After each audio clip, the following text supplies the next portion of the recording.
Chapter 329. Li Yunxing was stunned by his laughter.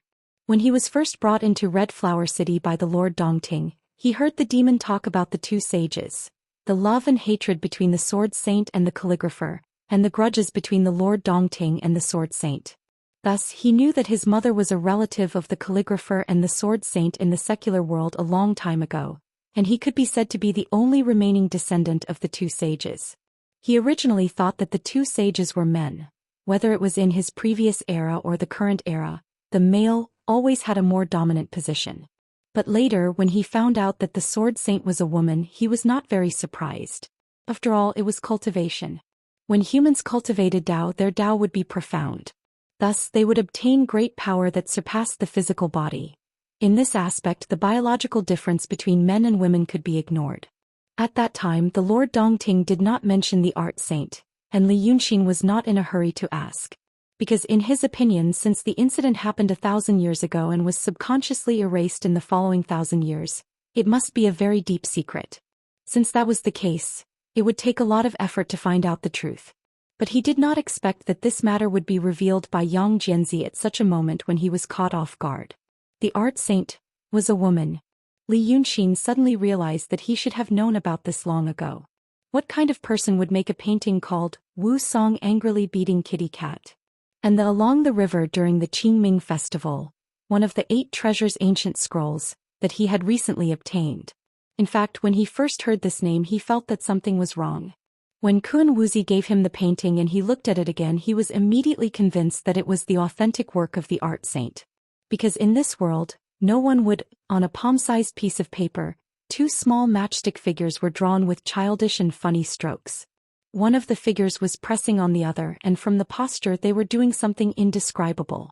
And in the blank space there were 4 simplified characters, Qingming and river diagram.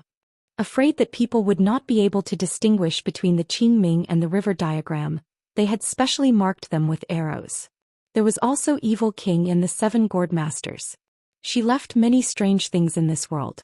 If a man had done these things, Li Yunxing would only think that he was a crazy guy. It was very interesting.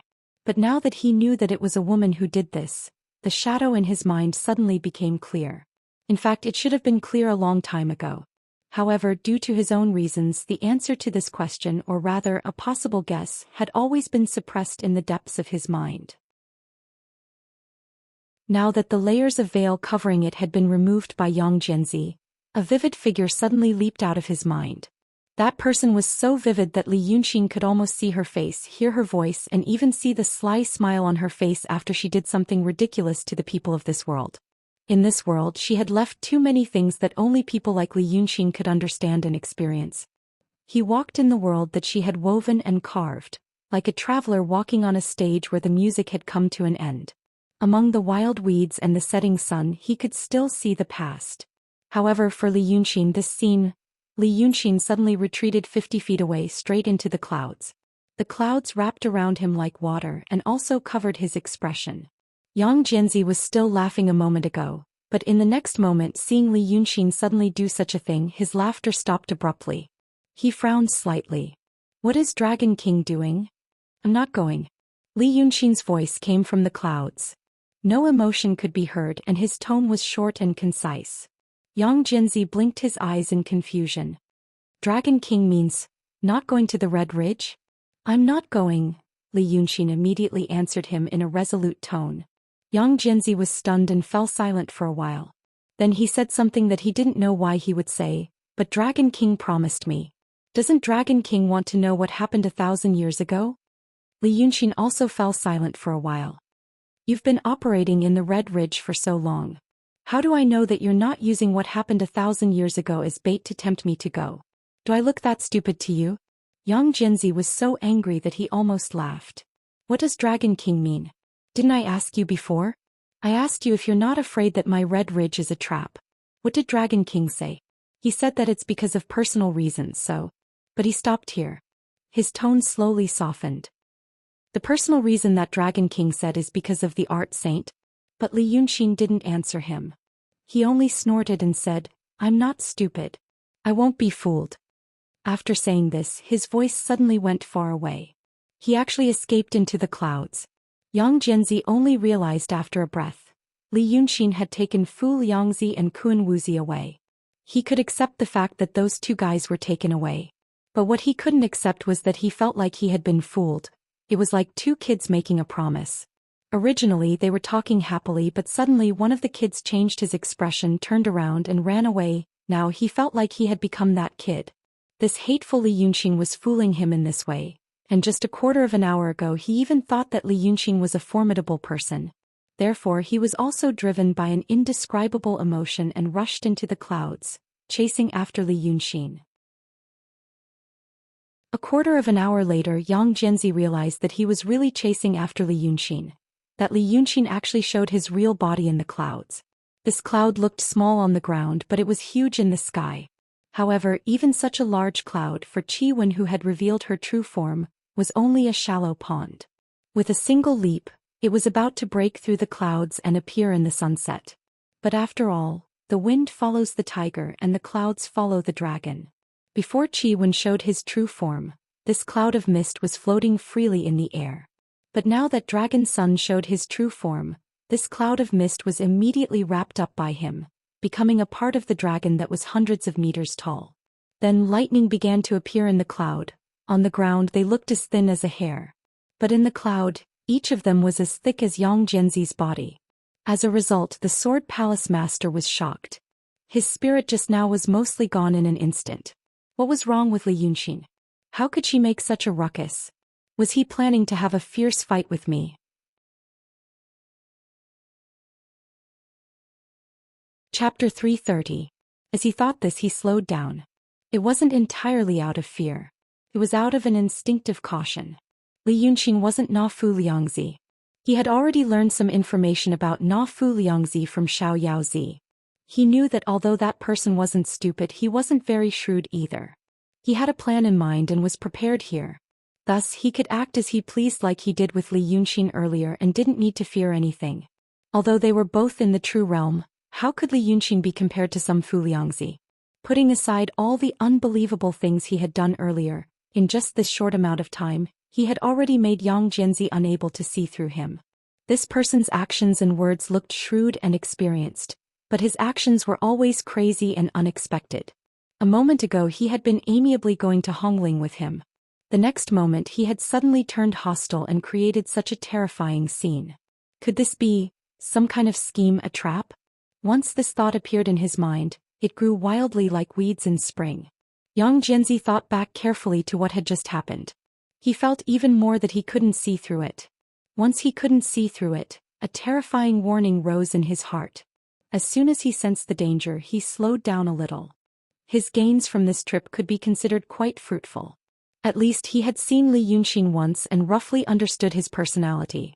He had also obtained some information. Under these circumstances, he hesitated for 2 breaths with caution in his heart, thinking about whether or not to give chase. After 2 breaths he finally gave up on this thought. Li Yunxin had truly gone far away. He wasn't going in the direction of Rongqing. Instead he was going in the direction of the Qin kingdom. In reality, when Li Yunxin's dragon body was about to disappear from sight, Yang Jianzi had raised his hand twice to activate his array. Just as he was hesitating about whether or not to continue chasing, he was also hesitating about whether or not this was the result the other person wanted. Finally, the cheese kiss disappeared with the cloud. Many people saw the strange phenomenon in the sky. In the sky that was originally dyed red by the setting sun, a large mass of warm orange clouds suddenly moved at a rather obvious speed. Moreover, the color of this warm cloud became darker and darker, and finally turned into a large mass of lightning storm clouds. In the end, the cloud went far away, leaving a long trail in the sky, as if a divine dragon had swept across the sky. In the eyes of the secular world, such a scene was like the Dragon King showing his divinity, especially the Prince Rong Zhaoxing in the city. However, some people, such as the Qingshui people who lived in the backyard of Munanju, could see the truth to a certain extent. At the very least, she knew that it wasn't a Shinryu but a Qi kiss. So it's like this. She stood barefoot in the courtyard and looked up at the orange-red sky. She looked like a 13 or 14-year-old girl who saw something beautiful and novel for the first time. However, what she was looking at was not birds or flowers, but Qi Wen's real body. But he only saw it for an instant. The hearing and eyesight of cultivators were good, but there was still a limit. Without the help of magic, it was impossible to see things thousands of meters away. When Li Yunxin's real body finally disappeared, she blinked, narrowed her eyes and then gave up. She sighed in a low voice. It seemed that she was regretting that she couldn't clearly see his real face. In the Red Ridge outside Rong City, Daoist Jackal also noticed the situation in the sky. At that time, this demon cultivator was listening to Xiaoyaozi's lecture in the bamboo house. In Daoist Jackal's eyes, this ignorant and incompetent guy was quite dissatisfied with Yang Jianzi leaving the Red Ridge without telling him where he was going. He had been nagging him for more than 2 hours. Daoist Jackal listened respectfully like his palace master, and when he was extremely impatient he glanced at the sky outside the window. Then he saw the bright dark cloud and the long trail that followed. He sighed in a low voice, deeply worried, not knowing if his palace master's work was going smoothly. That cloud should be a fight between the two sides. But Xiaoyaozi didn't seem to notice. Daoist Jackal already knew this guy's background. In fact, he could really be considered a liar. This guy had only learned some superficial qi training methods, which could barely be considered better than ordinary Jianghu martial artists. But it didn't seem that he was that good. He didn't doubt that a second-rate master could fight him to a draw, and a first-rate master could easily take his life. In the past 5 years he hadn't seen him cultivate, nor had he seen him use magic. Daoist Jackal had sent people to test him several times, and finally realized that this guy wasn't hiding his strength, but really couldn't use it. Such a person, relying on the power of the Freemasonry, pretended to be arrogant in front of his palace master and said some nonsense. Even now, he didn't notice what was happening in the sky, and was still chattering until his own mouth and tongue became dry. Then he waved his hand telling Daoist Jackal to leave. However, after the angry demon cultivator walked out of the door, the unfettered one slowly stood up and walked to the window. At this time the sky had become even darker. The orange-red color gradually faded, turning into a cold, deep blue. Some bright stars appeared, and the bright cloud trail left by Li Yunxin became dim because of the disappearance of the setting sun, eventually disappearing into the night sky. But Xiaoyaozi stood by the window and looked up at the sky for a while. Then he slowly raised his hand and drew a line in the air. It was the direction in which Li Yunxin had gone.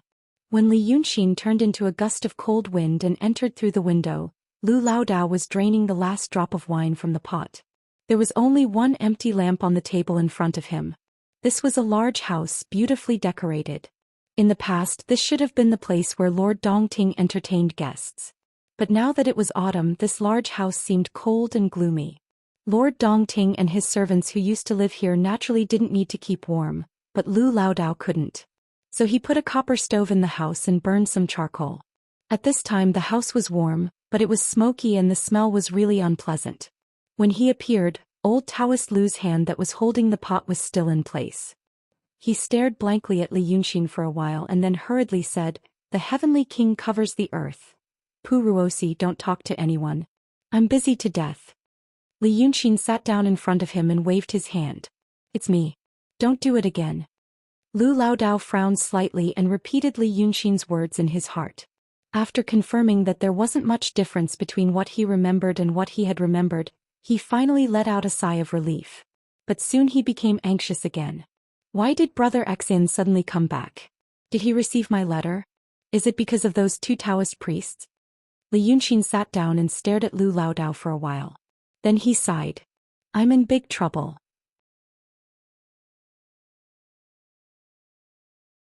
Chapter 331.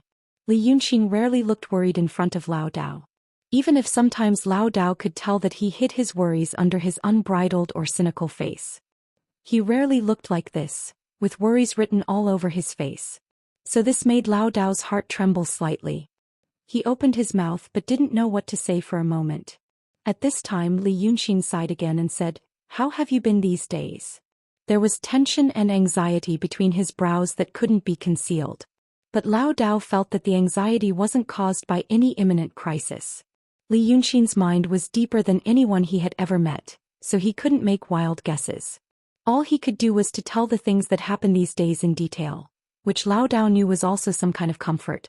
These days we went a little further north according to the way we dealt with the dragon cult, but we didn't gain much. The destruction of the city of Wei scared away the fairies nearby. Lao Dao got up as he spoke and walked to the copper stove, intending to boil a pot of water for Li Yunxin. Sanhua, Shuk and Sky are all in the north, according to Brother Exin, the Little Demon Protection Association. But about Sanhua, I don't understand why Brother Exin let her go since he's suspicious of her. But since you have your own plans, I won't say anything. Lao Dao put the pot of boiling water on the stove, bent down and poked the charcoal in the stove with the stove hook, and the fire burned up. That's all here. Before you left, you said that we'd just pretend, but I think Shuk and Sky are very attentive. They came back the day before yesterday and told me something. It seems that they've also recruited a dozen little demons, and it's said that one of them is even more powerful than him. The other thing is the matter in the south. The old Daoist turned to look at Li Yunxin. I went to the Jade Hill in the south yesterday. Lu Ling disappeared. Li Yunxin had been sitting at the table, staring at the table and listening to Lu Laodao. Hearing this, he finally seemed to be a little interested and softly said, "Oh." Then he raised his eyebrows slightly. "What's going on?" "Brother Exin told me to check on him every few days and I went yesterday. He's already gone." Na Jin, whom Brother Exin had mentioned, had been taken away without leaving behind any money or food. I took a closer look and I don't think he's been attacked by bad people. Lao Dao then walked to a cabinet on the west side of the house. He pulled open the drawer and rummaged through it. "I've searched the surroundings but I didn't find any corpses. He left on his own." Then he turned around and showed the thing he found to Li Yunxin. "You said that if he's really gone I should take this back. He didn't take this with him." What he found in the cupboard was a peachwood plate. The color was black and the words carved on it were blurred. Clearly it was quite old. This thing was common in the kingdom of Qing and even in the southern countries. Families would hang palm-sized plates made of peachwood under the eaves of their houses, and on them were carved words like, "Fish in a bountiful year," and "Good luck." One reason was to pray for good luck and the other was to ward off evil. Presumably, this plate had been hanging under the eaves for a long time without anyone taking care of it. The plate had been moldy and then dried. No one knew how many years it had been like this, but it was cracked and black. Li Yunxin waved his hand and the peachwood plate flew into his palm. Then he rubbed his two fingers together and the wood was crushed into pieces. The pieces fell to the ground, revealing a talisman inside. Lu Laodao opened his mouth in shock. He hadn't expected Li Yunxin to leave something like this behind. It's also an idle move. Li Yunxin pinched the talisman and looked at it for a while. The worry in his eyes lessened slightly. It was as if the matter regarding Lu Ling had distracted his attention and made him temporarily focus on something else. Lu Ling Kongzi. Although her snow mountain and sea of qi are destroyed and she can't cultivate magic, her knowledge is still there. For the Daotong Kenzo she's useless, but for others. Lu Laodao had already slowly walked over and sat beside him. He stared at the talisman in his hand. "The Freemasonry?" "Yes. For the Freemasonry it's probably still very useful." Li Yunxin stood up and slowly walked to the side of the copper stove. He stretched out his hand and warmed it thoughtfully. "I've seen Qing Kuangzi, Fu Kuangzi, Tan Kuangzi and whatever Kuangzi. They all claim to be dual cultivators of the sword. They even say that they don't need to go through a tribulation to cultivate these things. I think so too. Those Kuangzi do speak and act like mortals with great power. But they're all ghosts possessing other people's bodies. If one had to possess the body of a Yin spirit in order to cultivate their techniques, then Lu Ling would be a treasure to them. With experience, realm and comprehension, removing the obstacle of Snow Mountain and Sea of Qi, she'll probably advance by leaps and bounds. I didn't expect them to really take a fancy to her." "Did the Freemasonry take her away?" Lu Laodao said in surprise. "Brother Exin already knew?" Li Yunxin shook his head. "Guess. Ling Kongzi used to have a state of mind and didn't care about glory or favor.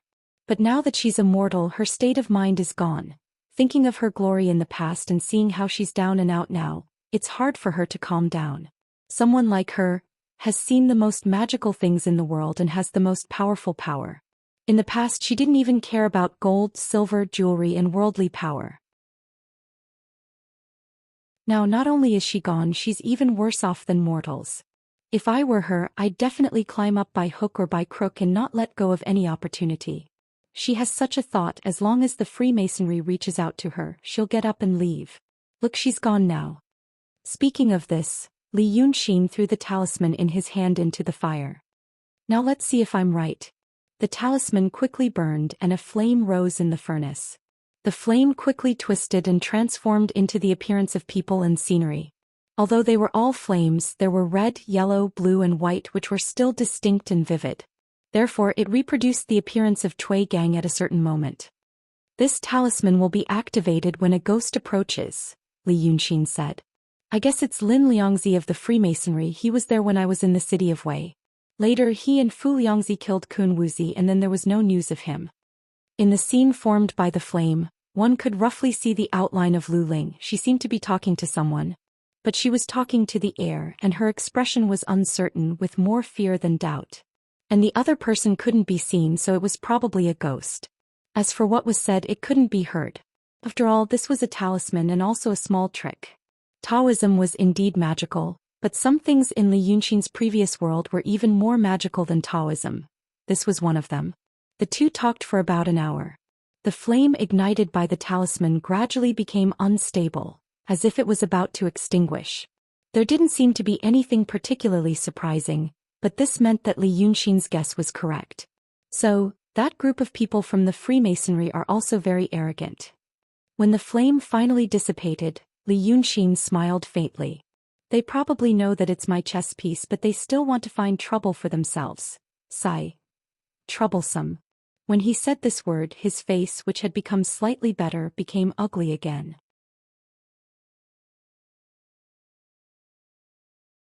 Chapter 332. Lu Laodao finally couldn't help but look at Li Yunxin. What happened to Brother Exen? Li Yunxin sighed again. How is she now? Laodao knew that he was still unwilling to say, perhaps because he didn't want to say, so he changed the topic again. But what Li Yunxin asked was also what Laodao often worried about. The she Li Yunxin mentioned was Shirkuizi. Lu Laodao knew that his brother Exen was sometimes like a big child who threw a tantrum. If he asked too much, he might just leave in a huff. Therefore he only talked about his own matters first. He accompanied Li Yunxin and sighed. You sealed her with a talisman before you left. These days I feel that the situation is not good. Seems that she is gone. Gone meant that she was dead. If it was a few months ago, Laodao would not have said it so lightly when he encountered she is gone.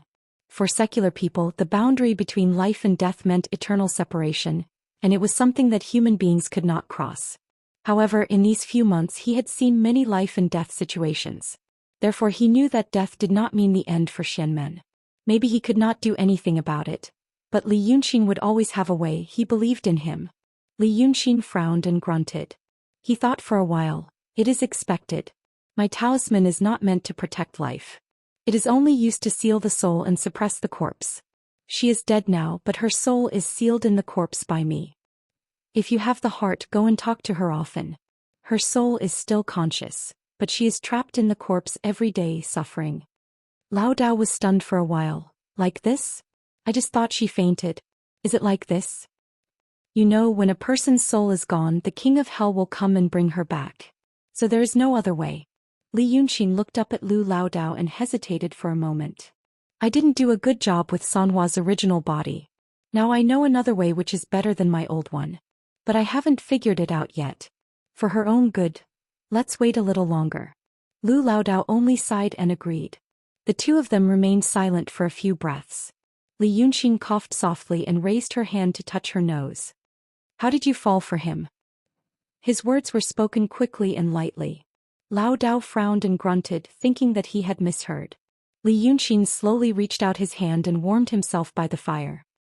He leaned back slightly and stared intently at the bright red charcoal in the stove. He casually repeated, I mean the two of you. When did you fall in love with her? After that he muttered, it's autumn after all. He turned his finger and drew an incantation and flicked it into the fire. The flame rose with a boom and the light covered his face. This time Lu Laodao heard it clearly. His face was also illuminated by the fire. The fire was huge and the heat wave was overwhelming. This was not just a fire to warm himself, It was practically roasting him. His brother Exen had the body of a fiend god, so it wouldn't be a big deal even if he was burned by mortal fire for a while. However, he was different. So he hurriedly stepped back and sat down. He pondered for a while. Finally, he realized that Li Yunxin might be in trouble again. Last time he thought that Li Yunxin was dead, so he took refuge in Shirkuizi's Nanshan Mountain God Temple. But Li Yunxin broke in the middle of the night and sat there without saying a word. He asked him, "What is Red Lady's plan?" His expression at that time was very similar to what he was now. But he had only been away for a few days and he had already gotten himself into such a dissolute relationship. For a moment Lao Dao didn't know what to say. He was not a dissolute person. He didn't know much more than ordinary people about the affairs between men and women. But when Lu Lao Dao looked at Li Yunxin like this, a different kind of feeling arose in his heart. He and Li Yunxin were master, servant, teacher and friend. It was hard to say who was in front and who was behind these four, also words. Sometimes he was like an older apprentice to Li Yunxin and sometimes he was like an elder who took care of him. They were originally two people who wandered the ends of the earth coming together. Now for Lu Lao Dao and Li Yunxin, the two of them were probably the only people in the world who could take out the words in their hearts and talk about them in detail. Therefore, the feeling that would often arise in his heart in the past was born again. A little sad and a little gratified. It was like an old grandfather who saw his powerful grandson being woken up by a nightmare at night and kicking away the quilt. So he slowly walked over and softly coaxed him to sleep. He knew that his brother Exen was now in trouble that made him panic, and came back to hide. Therefore, even though he felt embarrassed to say, like or not directly at his age and experience, he still had to keep a straight face at this moment. He just acted as if he had heard some ordinary gossip. He cleared his throat and said, "About this matter. I can't remember clearly. It's been more than 10 years. It's hard to say when I fell in love with her and when I had those thoughts in my heart.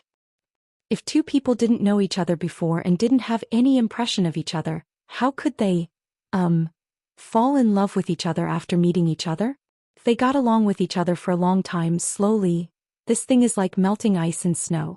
It's hard to say when it started to melt. But Brother Exen, did you meet a girl you like?"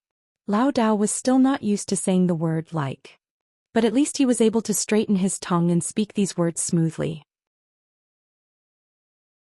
Then he casually asked a few questions, treating it as a small talk or something like, "Tomorrow we should go to the north to see the demons there."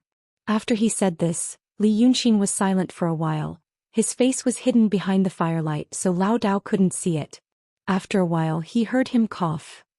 "I don't know." Lao Dao thought he might have such an answer, but he didn't expect it to be true. According to his understanding of Li Yunxin, once he said, "I don't know," it was almost equivalent to yes. He was surprised for a while and couldn't help but ask, "Which girl has such ability? Is it Bai Yunxin?" "How could it be?" Li Yunxin answered immediately. Lao Dao's curiosity was aroused. "Then which one have you met before?" After a while, Li Yunxin said behind the firelight, "I've never met her before." Lao Dao was surprised again. "You've never met her before? Why do you like her?" Li Yunxin suddenly stood up, and the strong wind caused by his movement shook the firelight. Their shadows also danced on the wall. "When did you say you like her?" Lao Dao quickly raised his hand. Okay, I won't say that. But since Brother Exan asked me, you should at least tell me the whole story." "Lao Dao, the things about me, well, Brother Exan knows all about it. What's there to be embarrassed about when it's your business? Now the two of us can be said to be companions and depend on each other." Hearing these words, Li Yunxin's expression softened again. He stared straight at old Daoist Lu for a while, then raised his hand and waved, suppressing the strong fire in the stove. Then he sighed and sat down. "Yes. Isn't that so? But my things." He frowned and tapped the bamboo fan on his palm. "My matters will take a long time to talk about." He paused and stared at the firelight for a while, then finally said, "There are some people who can't feel emotions. It used to be that kind of person." Lao Dao knew that Li Yunxin was finally willing to talk about the things that had been hidden in his heart for a long time. Thus he accompanied him and talked about it like before so that he wouldn't feel discouraged. So he also sighed in a low voice, "AI. Humans are not plants. How can we be emotionless? The sorrowful things of the past are in the past." However, Li Yunxin shook his head. When I said I can't feel emotions, it's not what you mean. I really can't feel it. All right, I used to teach you the study of the heart. This can be considered as an example of the study of the heart. I've told you before what psychological reasons and physiological reasons are. What I'm talking about now is a physiological reason. Hearing this, Lao Dao didn't fully understand. However, he already knew that Li Yunxin was trying to use other methods to hide his emotions. Originally, he said that he didn't want to think about his life, but now he said that he was teaching him the study of the heart. Using himself as an example, perhaps it wouldn't be so embarrassing to talk about it. Lao Dao was a clever person. At this time he understood Li Yunxin's thoughts. He nodded, "All right, Brother X, and tell me about it. Lao Dao, I will learn more." Li Yunxin smiled, "Then let's not talk about serotonin and the like. It will take a long time to explain. I just want to say that some people are born with a different or incomplete brain compared to ordinary people. As a result, they can't feel the emotions of ordinary people. They can't feel. For example, when a person grows up to 10 years old, he still can't distinguish between a smiling face and an angry face. Many of the emotions that ordinary people are born with, he has to slowly remember and carefully distinguish them before he can understand them." Lao Dao frowned slightly. Li Yunxin thought for a moment. For example, you walk into an alley at night and see two robbers robbing a woman. You stand there for a while and one of the robbers sees you. With a face full of anger, he turns around and points his knife at you from afar. Tell me, what does he mean? Lao Dao's frown deepened. After thinking carefully for a while, he said tentatively, "Could it be telling me to go away and not meddle in other people's business?" He felt that the answer was too simple. This was definitely not what Li Yunxin wanted to ask. However, he couldn't think of anything else at the moment. However, Li Yunxin smiled faintly. "That's exactly what I mean. Ordinary people would think that way. But for that kind of person, maybe he should be stunned first."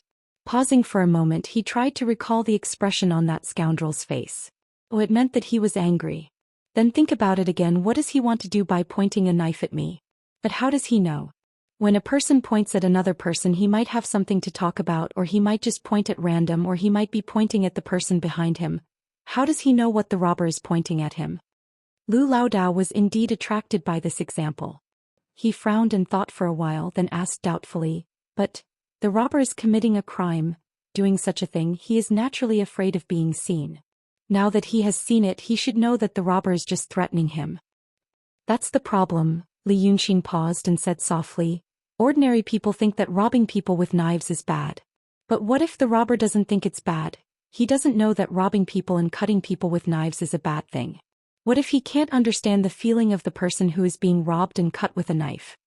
Lu Lao Dao was stunned for a while, slightly understanding the meaning of what Li Yunxin said, and then he was stunned. There really is such a person? Li Yunxin looked down at the charcoal fire in the stove, picked up the stove hook and poked it.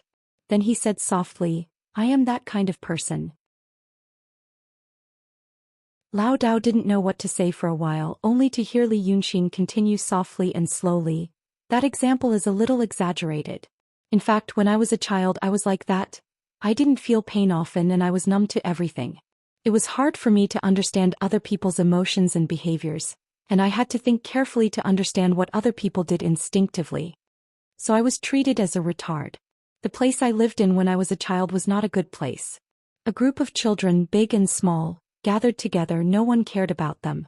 Retards were always bullied. Beating, scolding, not giving them food, these were all common things. Ordinary people might find it hard to bear, living a life worse than death. But at that time, I didn't feel anything. I didn't feel pain very much. When people scolded me, laughed at me, I didn't know what they meant. I didn't know what they meant, and of course I wasn't afraid or sad. When someone was nice to me, secretly giving me food, I didn't feel anything. I didn't know what that person meant by being nice to me. It was just a shell. Ordinary people's shells are filled with emotions and desires, but I don't." Li Yunxin stopped and thought for a while. "So I came here. My cultivation is very fast. Those Taoist priests want to go through tribulations to abandon their emotions and desires. I've already experienced what they do. Taoist priests want to forget their emotions, swordsmen also want to forget their emotions. They cultivate for hundreds of years to achieve this result. I was born like that in the past." Lu Lao Dao was dumbfounded. He really didn't know what to say. He stared at Li Yunxin for a long time before he squeezed out a sentence with difficulty. So now, Li Yunxin smiled. Now? Now is naturally now. But at that time, what should I do? People say that I'm retarded, but I'm not. In fact, I'm smarter than those people. It's just that I have a lot of things to observe, to learn and to think about. For example, later on I slowly realized that someone was waving his fist at me, intending to hit me. Ordinary people would be afraid and hide when they see it. As for me, I first saw him waving his fist at me, then thought about several possibilities, what he was probably going to do. Then, according to the environment and situation at that time, I found the most likely one from these possibilities. Then I thought about how they would react when they encountered this possibility. Will they laugh, or will they scream, or will they cry? After thinking about so many things, I reacted, pretending to be afraid and hiding. As I slowly grew up, I slowly became proficient in these things. So, they said that I had grown up and my mind had changed. Actually, it's just that I need to learn more things compared to them. When they do something unintentionally, I have to think about dozens of things in my mind. Li Yunxin lowered his head and thought about it. After a few years, I gradually realized those around me were a bunch of idiots. In my eyes, they were extremely stupid, like kittens or puppies. After a few years, it became easier for me to know what they were thinking and what they might do, because their unintentional emotions and actions had actually been simulated and analyzed in my mind for so many years. There were so many possibilities, I had to think about them one by one. Li Yunxin turned to look at Lu Laodao. Later on, I was adopted by someone. My conditions were better. I had clean clothes, I could eat my fill, and I could sleep peacefully. After that, I read some books and did some things. I found out that not everyone in the world is like cats and dogs. There are still some people who are as smart as me. Those people wrote some things, works, theories, some of which I found funny, some of which I found very reasonable. So, in the end, I became a psychiatrist. He stopped and thought for a while. He seemed to find it very funny. I went to talk about feelings and give guidance to others. You see, this is the power of knowledge. He was silent for a while and slightly raised his head as if he was thinking about the past. I came here.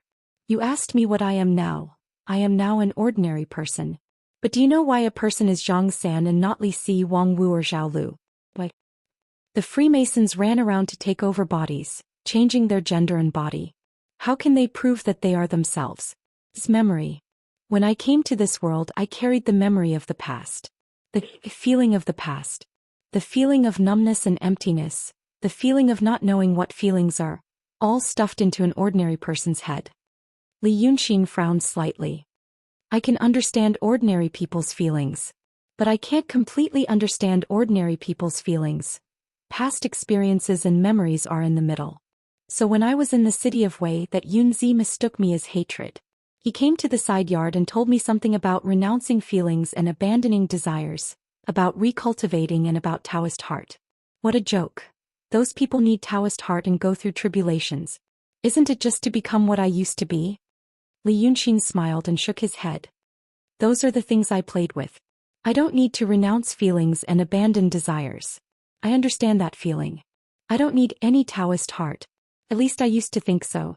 Lu Laodao was already dumbfounded listening to him. At this moment, when Li Yunxin mentioned Taoist heart, he suddenly came to a realization. In the past?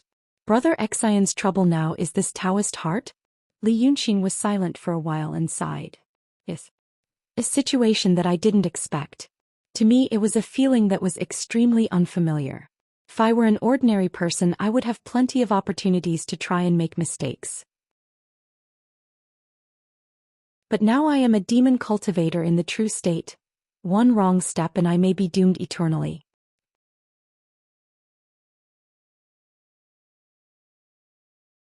Chapter 333. At this point, Lu Laodao really didn't know what to say. An hour ago he thought that Li Yunxin was troubled by love affairs. But now he realized that love affairs were a disaster for the current Li Yunxin. This meant, in the past I was like a piece of paper. Li Yunxin frowned and looked out of the window. There was nothing on the paper. I came to this world. Fortunately, I was born sensible and my parents were immortal cultivators. So when I was very young, I learned about cultivation, how to renounce emotions and desires, and how to pass the tribulation. There's nothing fun in this world. Cultivation is a fun thing. So I decided to cultivate. Originally, there were those barriers in my mind, so I was ignorant about the feelings of the world. Plus, I consciously controlled it. So I lived for 15 years without writing anything on this paper. But in this life, I'm an ordinary person. Some emotions have to be slowly infiltrated. For example, I only treat you well. It's also because of some memories of the past. These things and emotions were not really that big of a deal. Because although I didn't experience it before, I know a thing or two from other people's experiences. But there's another kind of emotion that I couldn't learn in the past. Li Yunxin paused and spoke even more slowly. The strong love between men and women. Completely different from other emotions. I treat you well because you're like an old man I met before.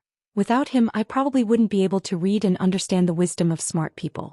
I can also make a few friends because I can also experience the feeling of good friends like blood brothers. But there's only this thing called love. Two people are complete strangers. Not the love between parents and brothers, there's no blood relationship. But from strangers to familiarity and from familiarity to love, it's hard to part and it's hard to control. When love is so deep, it can even cause a person to hurt themselves and sacrifice themselves. And all this is because of love and love. But why is this? Why do you love and love me so much? Li Yunxin paced a few steps by the stove, then turned to look at Lu Laodao. In my old world there was a saying. When it comes to love, you can actually find the root of it. It's just the combination of hormones in the human brain. You could even adjust and control the hormones in a person's brain, and that person could immediately fall in love with a person that he had hated so much before. I came here precisely because I know this method. That's why I feel that the Daoist priest and the swordsman's practice of renouncing their emotions and abandoning their desires is utterly stupid. If it was in my original world, I would have been able to achieve the supreme oblivion with just a few tricks. But then I met Red Lady. Farewell to the Freemasons, Tanaka and Fukuzensu. The three of them were no longer human. In the words of my previous world, people who don't even have the basic structure to produce hormones in their brains, but still know about love. What's the reason? Because you understand a person and become interested in her, you become more and more curious. In the end, although you didn't meet that person, you already have that person's appearance in your heart. Her every move, every frown and every smile are in your mind. So at a certain moment, you feel that you have to let go or forget her, and you feel inexplicably sad and melancholy. Why is this? After listening to Li Yunxin, Lao Dao was silent for a while, then said in a low voice, Brother Exin, don't you already know? This is love and love. Li Yunxin gritted his teeth and looked out of the window. Yes, I already know. That's why I'm in trouble. I have such a strong desire and I know what it feels like. I also have to renounce my emotions and abandon my desires. Maybe I also need some kind of Taoist heart. But Brother Xian said before that you have subconsciously controlled your emotions.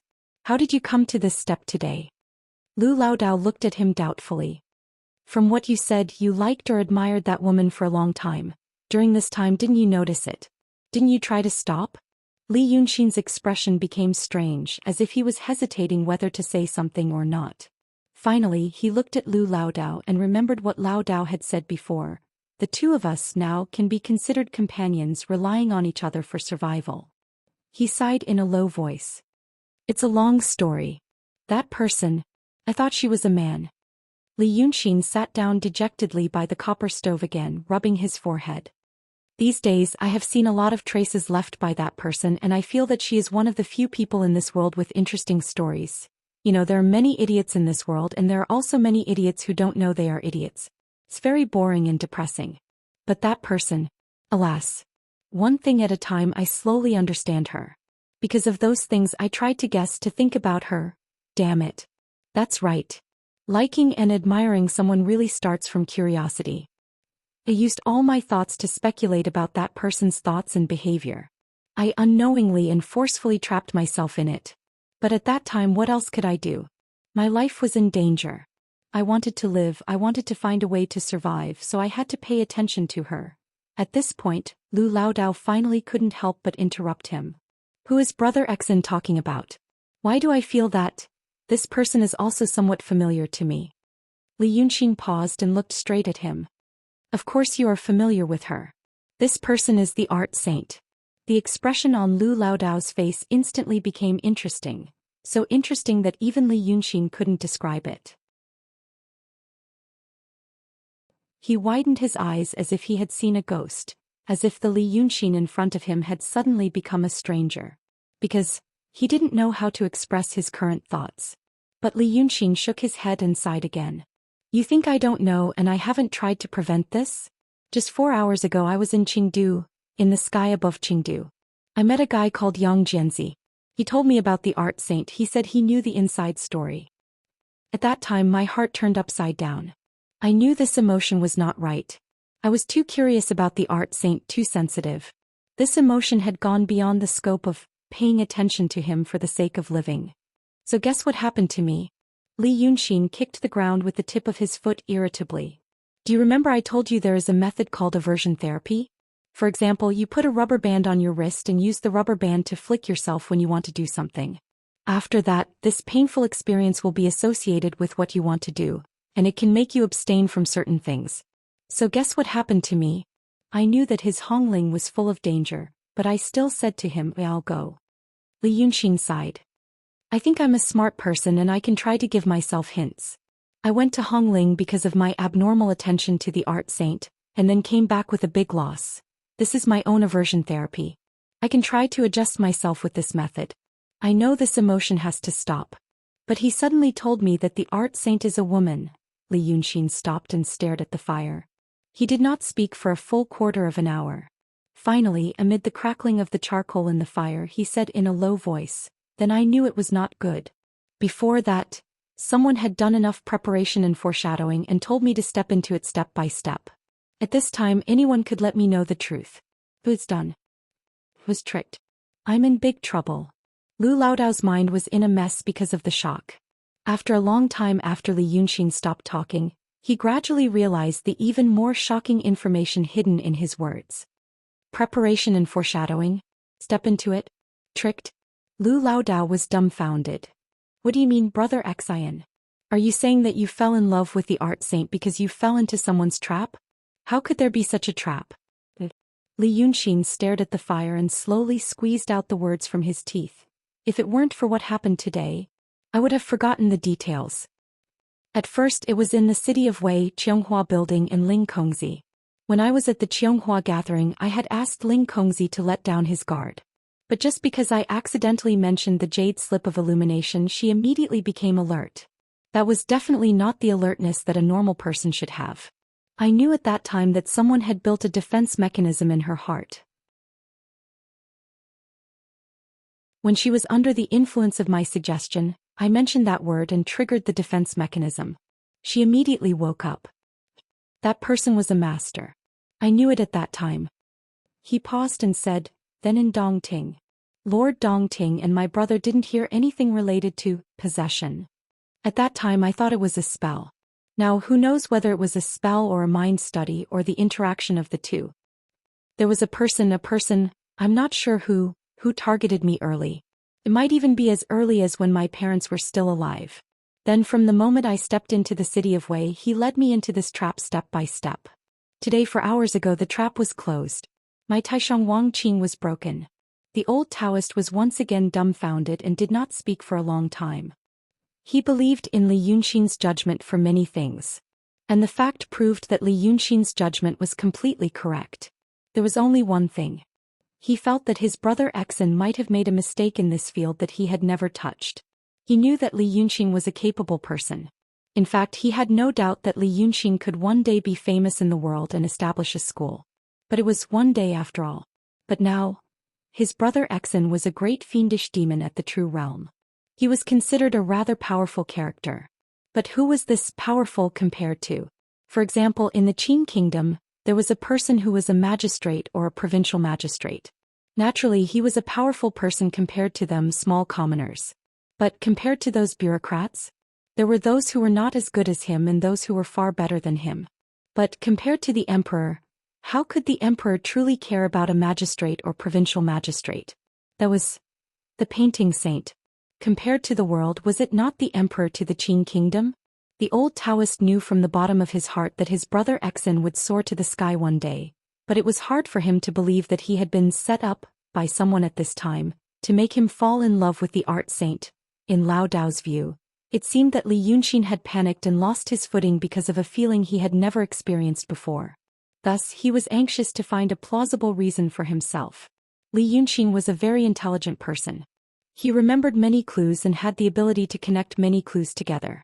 Usually, this ability allowed him to see through an enemy's thoughts and strategies. But at this time, this ability allowed him to create a powerful enemy for himself that did not exist. From the moment he entered the city of Wei, he had been scheming against him without him knowing until today when the scheme had succeeded. How could someone have such skill and skill? This was like saying that it was raining from the sky and soaking one's clothes. Someone had purposely created this rain and used it to their advantage. But Lao Dao hid these words in his heart and did not say them out loud. In reality, just thinking about it made him feel sad. Li Yunxin was such a proud and powerful person. But when he encountered the matter of falling in love with someone, he panicked to this extent. He was anxious to find a reason to absolve himself and use it to release pressure. This was a common phenomenon in the study of the mind that he had taught himself. But now, Li Yunxin had become such a person. He sighed from the bottom of his heart. As he thought about Li Yunxin's past and present, what kind of difficult days she must have gone through when she didn't know what love was, he slowly said, "But all cultivators can go through the tribulation of love.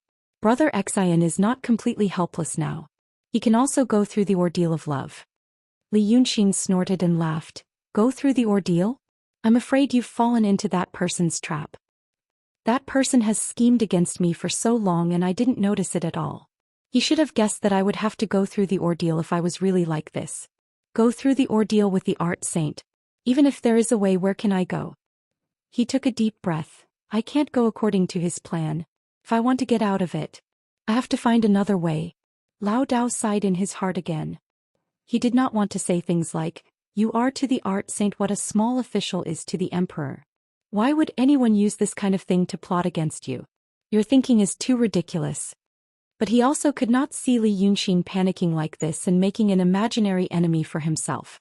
After all, their current situation was not good. Although they had slightly retreated from the edge of life and death and barely did not have to worry about their lives, this short period of peace and happiness was also under the situation that there was going to be a big battle between the Daoists and the demons. This kind of peace could disappear at any time. He frowned again and finally remembered one thing. Maybe he could temporarily divert Li Yunxin's attention and calm down for a while.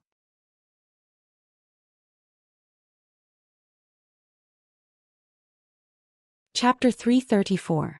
He had heard of this matter by chance, but only regarded it as a rumor because he thought it was too absurd. However, now Li Yunxin's idea seemed even more absurd to him than that matter. Saying it out so seriously at this critical juncture could be considered a plan of fighting poison with poison. So he coughed softly, interrupting Li Yunxin's contemplation. "Speaking of the current situation, I have heard of another thing. I thought it might be related to what you think, but I thought it was nonsense before, so I didn't say it." At this moment, Li Yunxin was like a tightened spring. Anything to do with stratagem touched his sensitive nerve. So he immediately turned to look at him. "What is it? Tell me." "It's related to the original owner of this place," Lao Dao said slowly, and at the same time tried to say some nonsense, so that Li Yunxin would slowly calm down while listening to him. "The owner of this place, Lord Dongting, didn't he leave the barrier and go to Xinryu a few days ago? Then the news is related to him. A few days ago Taoist Shuk came back and mentioned it in passing. They learned it from a few small demons. When I heard it at that time, I thought, how could those small demons know this kind of news? So I just thought that those small demons were also talking nonsense, so I didn't mention it just now." Then he began to ramble. For example, how the rat spirit Shuk came back that day, what the weather was like, what his clothes were like, how he felt at the time, what he was thinking, what he was doing. All kinds of things, big or small, mixed with some long-winded, repeatedly emphasized nonsense. At first, Li Yunxin was anxious to listen, frowning. But after a while, it seemed that he was not anxious anymore. The fire in this room danced and the chill gradually faded. Lao Dao forced himself to say this nonsense for half an hour, and then slowly turned to the main topic. "Just say that Lord Dongting was killed by Xinryu. It was said that when it was killed, it revealed its true form, which was even bigger than a mountain. It was also said that Xinryu lived on an island in the middle of the Ruo Sea. In that case, the Lord Dongting's body was actually the size of the island. The little demons described these events vividly as if they had seen it with their own eyes. I thought about it carefully just now, and I suddenly feel that this matter is unusual. I've never seen the true body of the Lord Dongting. But Brother Xan, you told me before, it's really huge like an island. Those little demons had never seen it before, so how would they know such details? Thus he asked those lesser demons how they knew about it. However, many of those demons with low cultivation levels had only just taken human form. They could not even speak clearly and could only say that they had heard it from others. So I asked a few more questions and the result was even more surprising. It seems like all the demons nearby know about this except for us. From this, it could be seen how widespread the news was. If the Lord Dongting was really killed in the Ruo Sea, then where is the Ruo Sea? It's said that it's in the easternmost region and no one has ever been there before. Isn't the Ruo Sea tens of thousands of miles away from here? Doesn't that mean that all the demons in the world know about this matter? As he spoke, he looked at Li Yunxin's expression. At this moment, Li Yunxin was sitting in front of the copper stove, one arm on the table, the other on his leg. He squinted his eyes, listening to him. The light from the fire cast a shadow on his face, making his eyes look especially dark. His pupils were huge, like two small black holes. When Lao Dao said this, Li Yunxin blinked a few times and calmly asked, what's going on? Lao Dao stood up, walked in front of Li Yunxin and stayed silent for a while.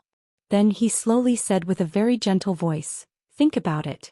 This kind of big matter, but even a little demon knows about it, is it reasonable? Li Yunxin thought for a while and said in a low voice, it's not reasonable. The old Taoist then said, then think about it again. When something is too bizarre, does it mean that this matter is indeed very strange, or, when we were thinking about this matter, we might have taken a wrong turn and thought in the wrong direction? Li Yunxin was silent for a while, blinked a few times in confusion as if he was thinking about a difficult problem. Lao Dao didn't rush him, only stood in front of him, quietly watching him think. After a few seconds, Li Yunxin said, yes. Took a wrong turn, thought in the wrong direction. Hearing this, Lao Dao's expression suddenly relaxed. As if the previously tense breath was released, even his forehead was sweating. He didn't know whether it was because of extreme nervousness or because of exhaustion. From the time he told Li Yunxin about the Lord Dongting matter until now, a total of 3/4 of an hour had passed. However, these 3/4 of an hour were rarely long in his life. He forced himself to gather the last bit of spirit, took a deep breath and finally said, yes. So now you need to have a good rest. Go take a rest, take a look outside the window. Look outside the window, the moonlight is like water, the night is also clear. Listen to the sound of the waves. You will slowly feel that this kind of night is quiet and warm. Now that you have thought it through, there is no more worry in your heart. Why don't you take a good rest and sleep? Lao Dao bent down and looked into Li Yunxin's eyes. One hand slowly reached over to support his back, and the other hand gently placed on his forehead. Sleep for a while. I'll sleep until the sun rises. His hand moved down and closed Li Yunxin's eyes. Li Yunxin was like a puppet whose strings were pulled. His body suddenly went limp and fell into his arms. So he began to dream. The dream was clear and realistic. But the light in the dream was a little cold and a little dark, like the early morning when the sky was not completely bright. He stood in front of a door in a corridor. The floor of the corridor was covered with a scarlet carpet. The carpet was so thick that one could not hear any sound when he lightly stamped his feet. There were cameras on the wall. Within 10 steps there were 2 small cameras aimed at the door. No one could escape the eyes of the watchers. This door was a wooden door wrapped in genuine leather. It was not as strong as those cheap, roughly welded iron bars, and seemed to be a prop used by the owner of this door to show off his wealth and taste. Li Yunxin pushed the door open. Behind the door was a study. From the decoration to the layout, it showed that the owner of the study had amazing wealth, but was not completely used to it. The owner sat behind the wide table, frowning and playing with something in his hand. The thing was dark and slightly shiny. Li Yunxin stared at it for a while, and it took him some time to realize that it was called a gun. His mind was still very slow and his senses were numb. He saw the man behind the table turn his head and say something to him. but the voice seemed to come from the horizon, faintly discernible. He heard every word that the man said, but he did not know what the content was. Then suddenly, his consciousness suddenly became sharp, as if his soul had returned to his body. So he remembered what he should do in an instant. He was a doctor. That man was his patient. However, he did not appear here today to listen to his complaints, nor to comfort his desperate and ruthless heart, like he did in the past 2 years. To kill him. After making him suffer for half a year. This was his goal. Li Yunxin was stunned for a second. Then when the man raised his voice impatiently, he strode in front of him. He raised a hand, snapped his fingers and said only 3 words, "Follow me." Thus, the man who was waving the gun in his hand and shouting impatiently at Li Yunxin quietened down in an instant. Then he nodded and put down the gun. Like a friendly ordinary person he walked to Li Yunxin and smiled, revealing 6 teeth. "Dr. Li. Let's go." Then, the scene jumped into a room. The room had no windows, was dark and cold, and was only illuminated by an incandescent lamp on the ceiling. The man was chained to the wall, like a chained dog. He only had 1 foot left. His other foot was gone and half of his calf was gone. The wound was carefully bandaged and there was no trace of blood. This seemed to mean that the wound had healed. Then the man heard the door open. He immediately widened his eyes and gritted his teeth. He seemed to be so afraid that he could not even retreat. Or perhaps he knew that it would be useless to retreat. He could not escape at all. Li Yunxin pushed the door open and walked in. In his left hand he carried a yellowed medicine box. In his right hand he carried an axe. The blade of the axe gleamed coldly. He stared at the man for a while and said with a smile, "I've finished eating." When the first ray of sunlight shone into the room, Li Yunxin suddenly sat up on the bed. He was stunned for a moment and then he saw outside the window. It was no longer dark but a blue sky.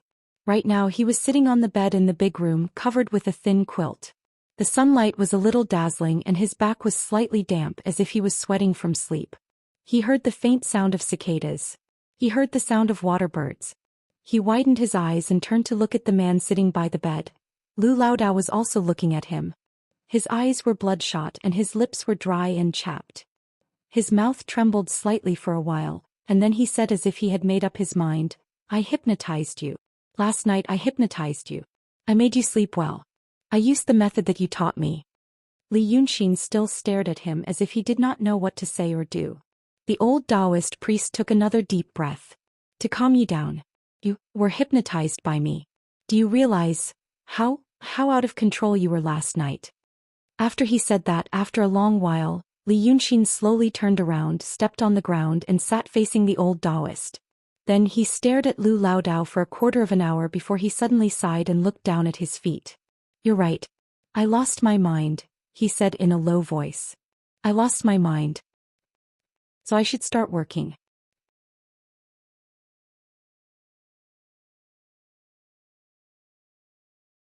Chapter 335.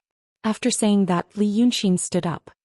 He walked a few steps and shook his robe as if to encourage himself. Then he stood by the window and stared at the lake in the distance. After a moment of silence he said, "I have to find that person. You are right, I lost my mind. In this world even the so-called god, Black Bai Yanjun, is just a stronger creature. What is there to be afraid of about the person who schemed against me? Last night, I was probably scared." Lao Dao was stunned by the bedside. He did not expect that. Li Yunxin still persisted in that thought. He still thought that someone schemed against him. So he sighed in his heart and tried to speak again. "Brother Exon, there are some words." However, he suddenly felt a slight swelling in his ears before he could finish his words. It was a familiar feeling.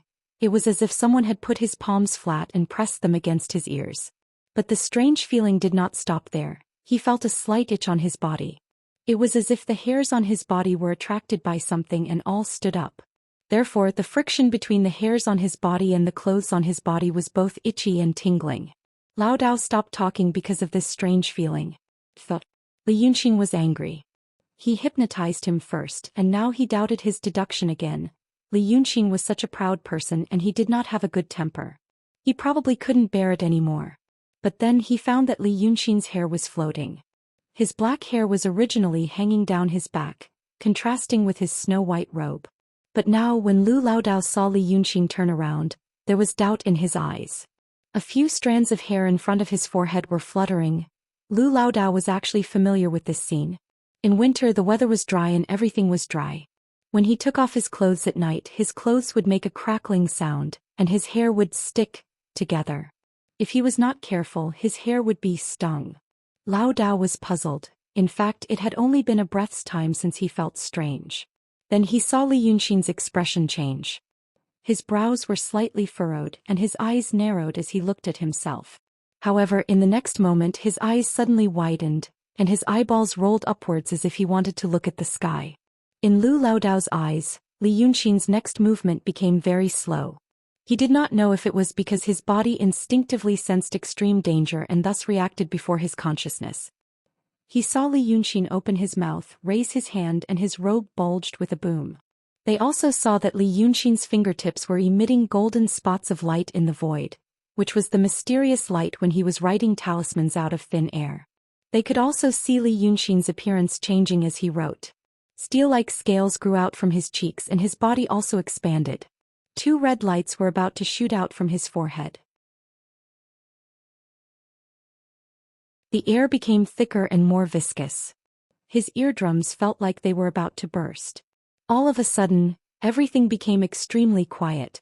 Then, with a loud rumble, a bolt of lightning that was almost as thick as the entire house suddenly struck down. The Emperor Star Palace of the Lord Dongting was not an ordinary thing. Ordinary fire could not destroy it, and ordinary knives and axes could not leave a mark on it.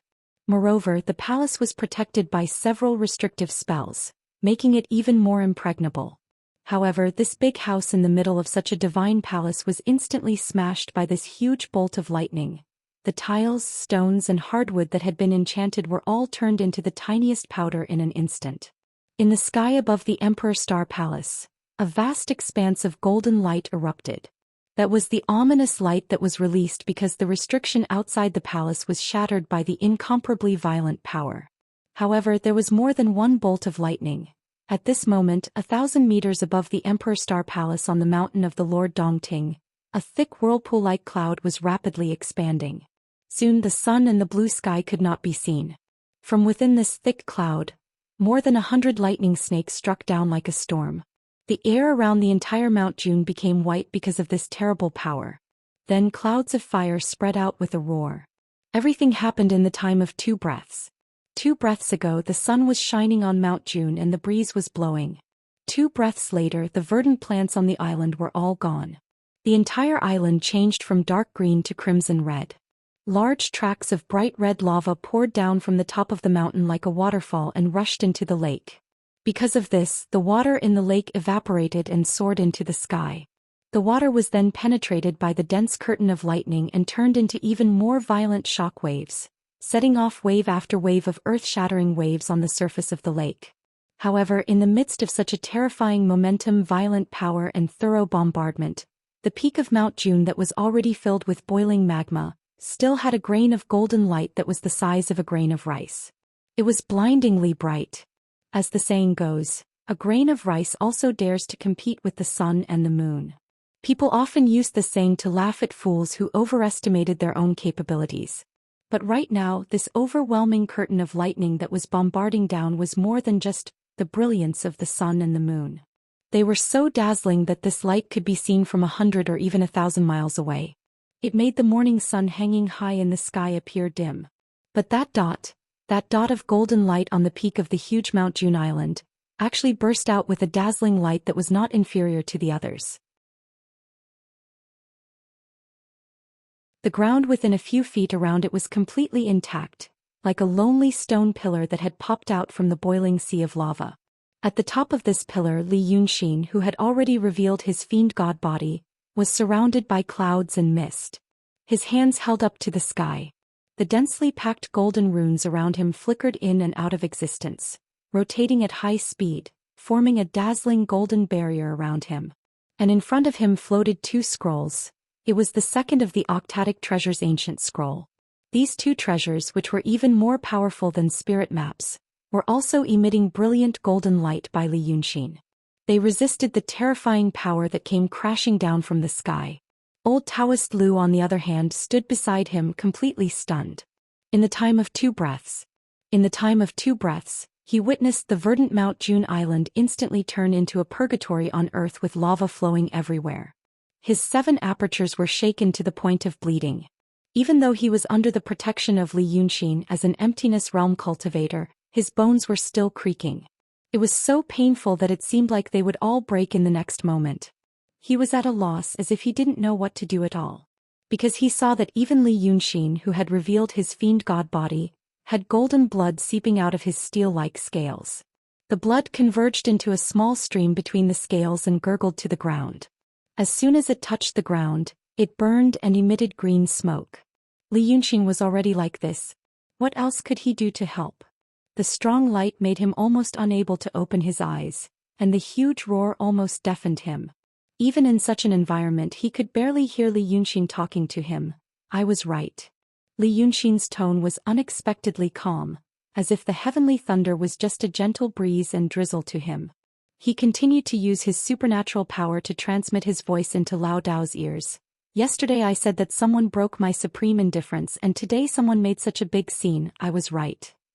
Hehe. But no matter who it is, at least I have a knot in my heart. I don't need to bother to guess whether I'm delusional or not. He grinned and looked up at the sky, but he could see nothing except the dazzling white light. Or rather, he could only see the layers of prohibition that he had activated, which were getting dimmer and dimmer under the continuous strikes of the heavenly thunder. Hearing his words, Lao Dao was even more anxious and hateful in his heart. He wished he could bang his head against the wall and die at once. He didn't care whether Li Yunxin could hear him or not. He beat his chest and stamped his feet, shouting, "It was I who harmed you. If I believed your words last night and you were still awake, you wouldn't be trapped here, wouldn't you not know when they came?" But Li Yunxin smiled grimly. If this is also part of that person's plan, everything is interlinked. You didn't ask me to sleep last night, so there must be something else. In his plan, what's the big deal about such a small mistake? They will come sooner or later. I'm glad I came from Mount June. Now listen carefully, I can't hold on any longer. Lao Dao wanted to say something again. But Li Yunxin's tone became a little anxious. So I have to go. But once I leave, you should know that it's not the time for me to go to Dongting, Pitfall Mountain or Rong City anymore. I don't know if we can meet again in this life after I leave. Hearing his words, Lao Dao was anxious and sad. The pain in his body was unbearable and he choked for a moment. What are you talking about? But Li Yunxin didn't even want to say a word of nonsense. You have to understand.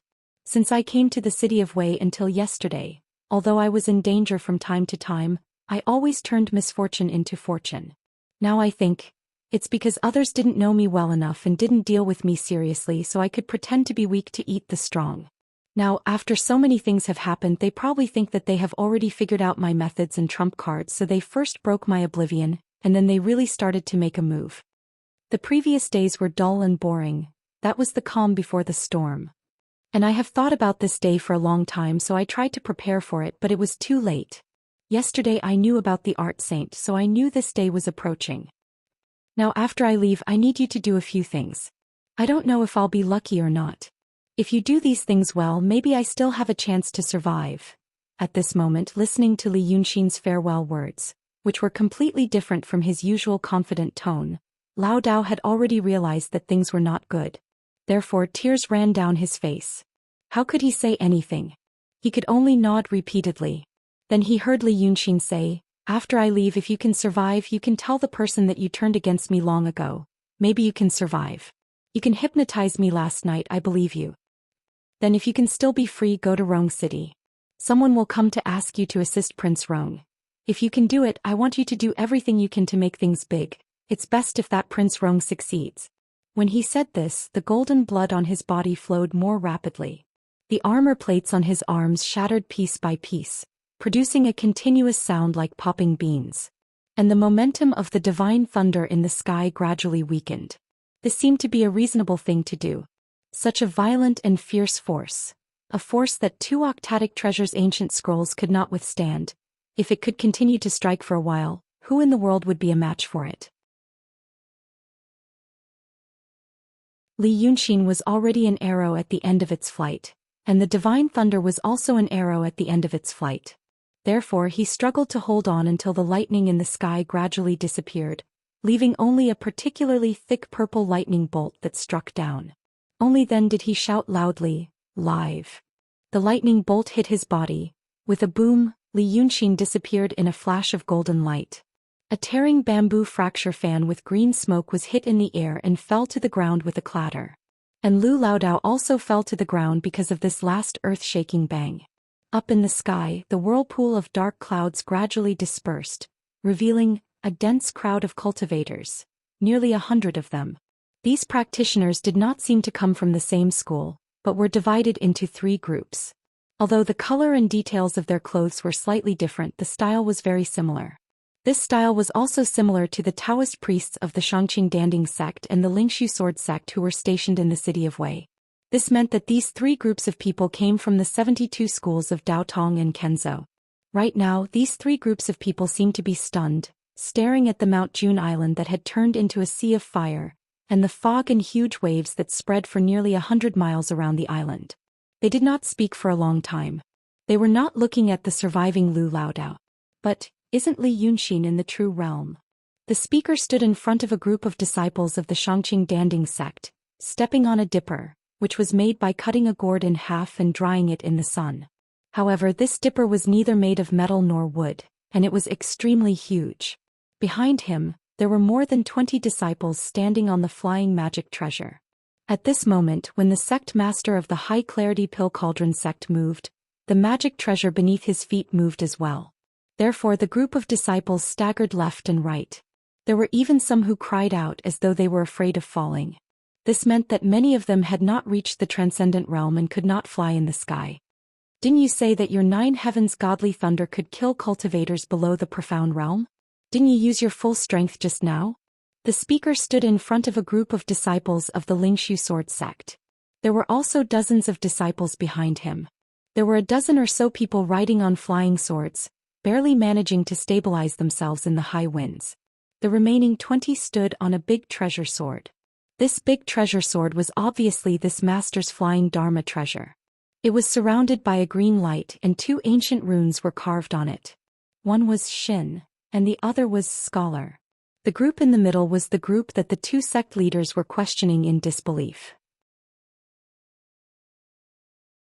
The leader of this group had a gloomy expression and he frowned. He was holding a small dark cloud in his hand. If this dark cloud was enlarged, it would look like the huge cloud that had just bombarded Mount June with countless terrifying lightning bolts.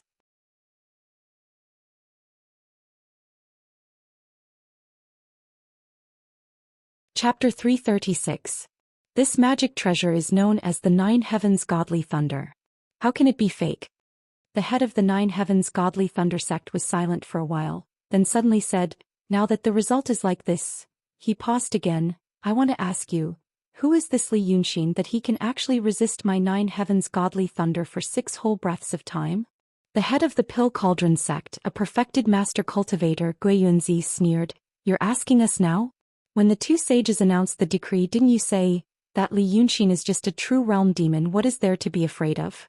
You also said in front of all the cultivators that the people of Langya Cave couldn't do anything to him because they underestimated him.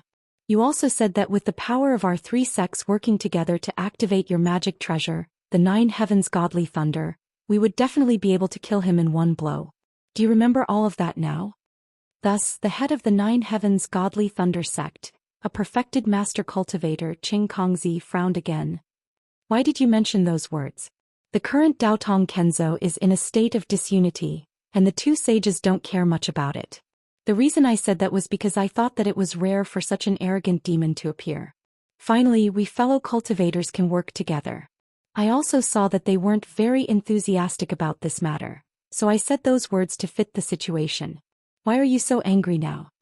They only talked for a few breaths of time. In fact, they were talking as they descended to the ground.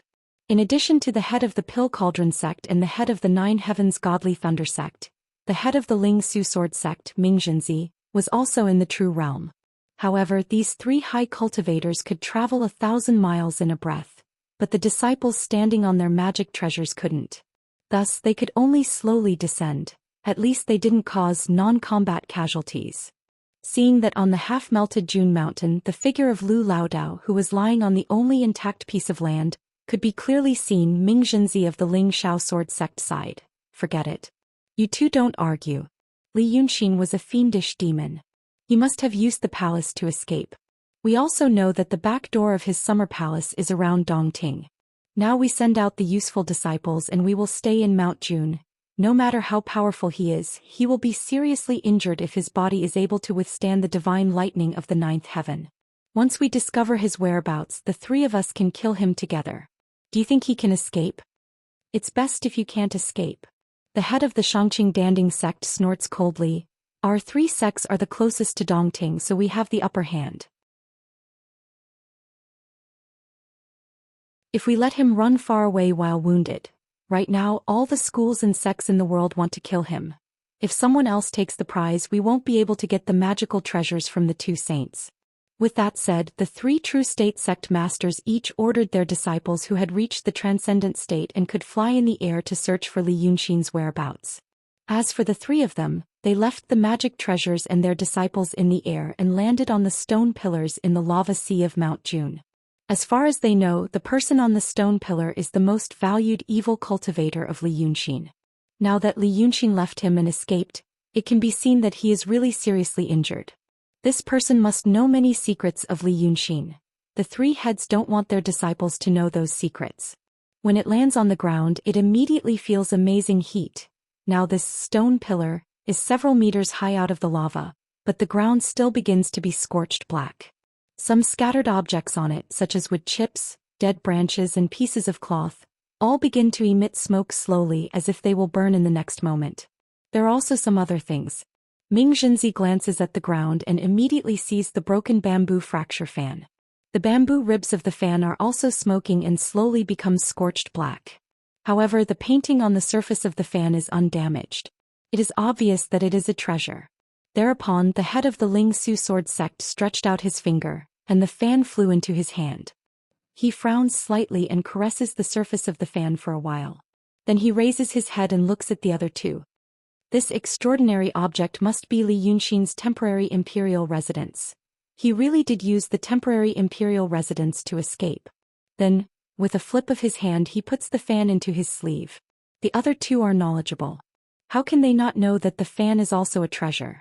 Just as they are about to speak, they hear Lu Laodao groan softly on the ground, as if he is about to wake up. If an ordinary person were to lie on the ground for a while, their skin and flesh would have been scorched. However, Lu Laodao is an emptiness realm Daoist priest, and his body is much stronger than that of an ordinary person. Therefore, although he was seriously injured and on the verge of death, he still regains some consciousness. He groans again and slowly opens his eyes. The dark clouds that covered the sky and the sun have dispersed. The dazzling white light and the loud rumbling sound have also disappeared. Lao Dao's blurry vision first sees the dazzling sky and the three figures above. Three cultivators wearing tall hats and wide belts are standing next to him, looking down at him from above. When his vision becomes a little clearer, he sees the expressions of the three people. They are expressionless. They look at him as if they are looking at an ant. Then he sees one of the cultivators move his lips as if he is saying something, but his eardrums were shattered by the last loud sound, and he is now deaf. Thereupon Lu Laodao clenches his teeth and props himself up to sit up, panting for a while. This action seems to surprise the three cultivators. Such a small evil cultivator who is already at the end of the road. Under the pressure of the three of them, he is actually able to sit and breathe as if there is no one else around him. Does he not know that he is already at death's door? But this is not the most surprising thing. After this, Lao Dao breathes heavily and coughs out a few mouthfuls of black blood. He slowly regains some strength and unexpectedly opens his mouth. His voice is hoarse, as if his throat is blocked by filthy blood or pieces of internal organs, and he can only squeeze out a hissing sound like a leaking bag. Save me. The three sect leaders look at each other, thinking that this person has reached the end of the road and has gone crazy. But then they see that Lao Dao then rolls his eyes. Sooner or later, save me, and ask, why waste time? The sect leader of the High Heaven Sword sect, Ming Zhenzi, is silent for a while. then suddenly smiles and points at Lao Dao on the ground, saying to the other two sect leaders, "This person is interesting." But the other two obviously do not have the same leisure mood as him, they both frown. The sect leader of the Pill Cauldron sect, Guiyunzi, coldly snorts. In order to survive, he is just staking it all on one throw. This kind of courage, even animals have it. But although he said that, he still reaches into his sleeve and takes out a golden yellow bud pill. This thing is a treasure for low-level cultivators. Consuming it can prolong one's life, strengthen one's body and raise one's cultivation. But for this Daoist master who is proficient in the Tao of pills, this kind of little thing seems to be something that can be casually used. And so he casually sprinkles it. He exerts force with his fingers, crushing the pill. Then he flips his palm and with a bang the scattered powder is hit through the air into Lao Dao's body. This force makes him spit out a large mouthful of black blood, but his whole person seems to be much more spirited. After another 2 breaths of time, Lao Dao blinks, looking at himself with a slightly surprised expression. Then he pretends to stand up. It seems that he has already recovered. But just as he stands up, the sect leader of the 9 Heavens Divine Thunder sect, Qing Kongzi, shouts like thunder, "Heretic, kneel and talk." Words are law. This shout naturally contains the unique technique of the Divine Thunder sect. The rolling sound waves hit Lao Dao's body, causing him to kneel again with a thud, knocking the ground to crack. But what surprised them was that Lao Dao's expression still doesn't change. After being shouted at to kneel, he calmly kneels. How can an ordinary cultivator endure such extraordinary shame and humiliation? But the 3 sect leaders don't know the sufferings of the human world. This Lu Gongzan Lao Dao in his early years first became a bandit, then made a living in the marketplace. The fickleness of human nature, what kind of humiliation hasn't he endured? Right now this so-called humiliation is really just like a cool breeze to him. He kneels, so he kneels. He even laughed. This master has misunderstood. There are many heretic demons in the world. But I, Lu Gongzan, am not some heretic demon. Hearing him speak, Ming Xinzi felt that this person is more and more surprising, and for a moment a bit of interest was born. His personality was more easygoing than the other 2 sect leaders, so he said, "Ah, you have some guts, evil Taoist. Aren't you Li Yunxin's most valued lackey? What are you trying to say now?" Lao Dao wiped his face. Then she looked up at him. "Li Yunxin, that is the true evil and heretical path." Ming Xinzi was slightly stunned, then laughed. "Oh, this kind of trick. It's not a trick." Lao Dao straightened his back and said solemnly that Li Yunxin had just used his dragon palace to escape and told me to feign civility with the 3 Sendo in exchange for a way out.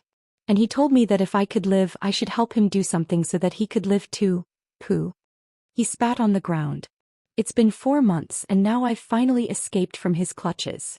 The 3 exchanged glances, but none of them believed him. Ming Xinzi laughed again and said teasingly, "Oh? So you're the one feigning civility with him? But wasn't he the one who gave you all of your Dao techniques and cultivation? I heard that the fiendish demon Li Yunxin treated you quite well." Lu Gongzan laughed without any fear on his face. "This cultivation base of the Dao? I'll let the 3 Sendo know that I, Lu Gongzan, used to learn some unorthodox methods. In the eyes of the Sendo they are shallow and unorthodox methods. But even so, I have no treasured land, no medicinal pills, no teacher, and I have to run around the streets to make a living. But I still reached the state of conception. How is my aptitude? That Li Yunxin seized my Dragon King temple and gave me some water cloud force. I've only reached the emptiness realm, but when did he ever give me any pointers? He's a heartless man. He thought he gave me a lot of benefits, but he never thought about how I did it." At this point, Lu Gongzan turned his head and glanced at the magma sea below the stone pillar. He suddenly fell silent for a moment. He suddenly turned his head and pointed downwards. "Do the 3 Sendo know what's there? My cultivation companion is there. The Taoist nun Shirquizi who used to live in the mountain god temple of Nanshan." At this point Lao Dao's eyes turned red and he gritted his teeth. That Li Yunxin. Who doesn't use him? In the city of Wei, he used my cultivation companion's clone to set up a trap and tricked Daoist Yunzi. At that time I felt a chill in my heart, thinking that one day he might really do that kind of thing. Sure enough. When the city of Wei was breached, my cultivation companion was seriously injured and fell into a coma. She was about to die. He. At this point Lao Dao choked with sobs. He used to draw a body for a lonely soul. He had the ability to make that soul possess a body. At the very least he could put the soul into his dragon palace. At least his soul wouldn't be taken away and scattered. But he only told me that his previous method of drawing a body was not good. He wanted to solve this problem after he figured out a better method. Lao Dao, I'm not knowledgeable but I'm not stupid. How could I not know that he doesn't trust anyone? Lao Dao took a deep breath and narrowed his eyes. He doesn't trust me either. I know many secrets of his, so he used my cultivation companion to threaten me. He knows that as long as she doesn't come back to life, I have to be loyal to him. Hey, how about now? Her body is gone and her soul is scattered. If it weren't for him, sure Queasy would still be meditating in the Daoist temple. If it weren't for him, Lao Dao, I would still be safe and sound in the city of Wei. How many of my friends and acquaintances are there? Because he first attracted the demons and then attracted the murderous Daoist. They are all destroyed. At this point Ming Zhenzi no longer smiled but slightly frowned. None of these things seemed to be fake. The three of them all knew a lot about Li Yunxin. Their information came from the two sages and the information from the two sages. The two sages were omnipotent, so it was not strange that they knew these inside stories. Gui Yuanzi sneered and said, he said these things just for. However, the words of the headmaster were interrupted by Lao Dao. Li Yunxin hasn't escaped far now. He is near Dongting. Sendo, if you send people to search carefully, you will definitely find his trace. He also has two treasures with him. I heard that they are two legendary octave ancient scrolls, but he refused to show them to me. A few days ago the adopted daughter of the Golden Rock King came to Dongting to get the dragon soul, but she took away the only daughter of the Lord Dongting. Bai Yunxin is quite affectionate to Li Yunxin. Sendo, you should also be wary of him seeking refuge with the Golden Rock King. And Li Yunxin's folding fan. Lao Dao looked around as he said this as if he was looking for something. This time Gui Yuanzi didn't say anything. After a little hesitation he turned his hand and took out the fan from his sleeve, saying in a low voice, "Are you looking for this?" Lao Dao turned his head and stared at that thing. Yes. This fan is a Ryatsu. This thing has another function. If the Sendo brought a painting Taoist in the true state, as long as the Taoist Wakan was poured into the painting, the situation around Dongting will be clear at a glance. Li Yunxin will have nowhere to escape. When he said the last few words he gnashed his teeth, but at this moment the three headmasters were really silent. This Taoist priest actually told them such a secret that they didn't know about. Could it be that what he said before was true?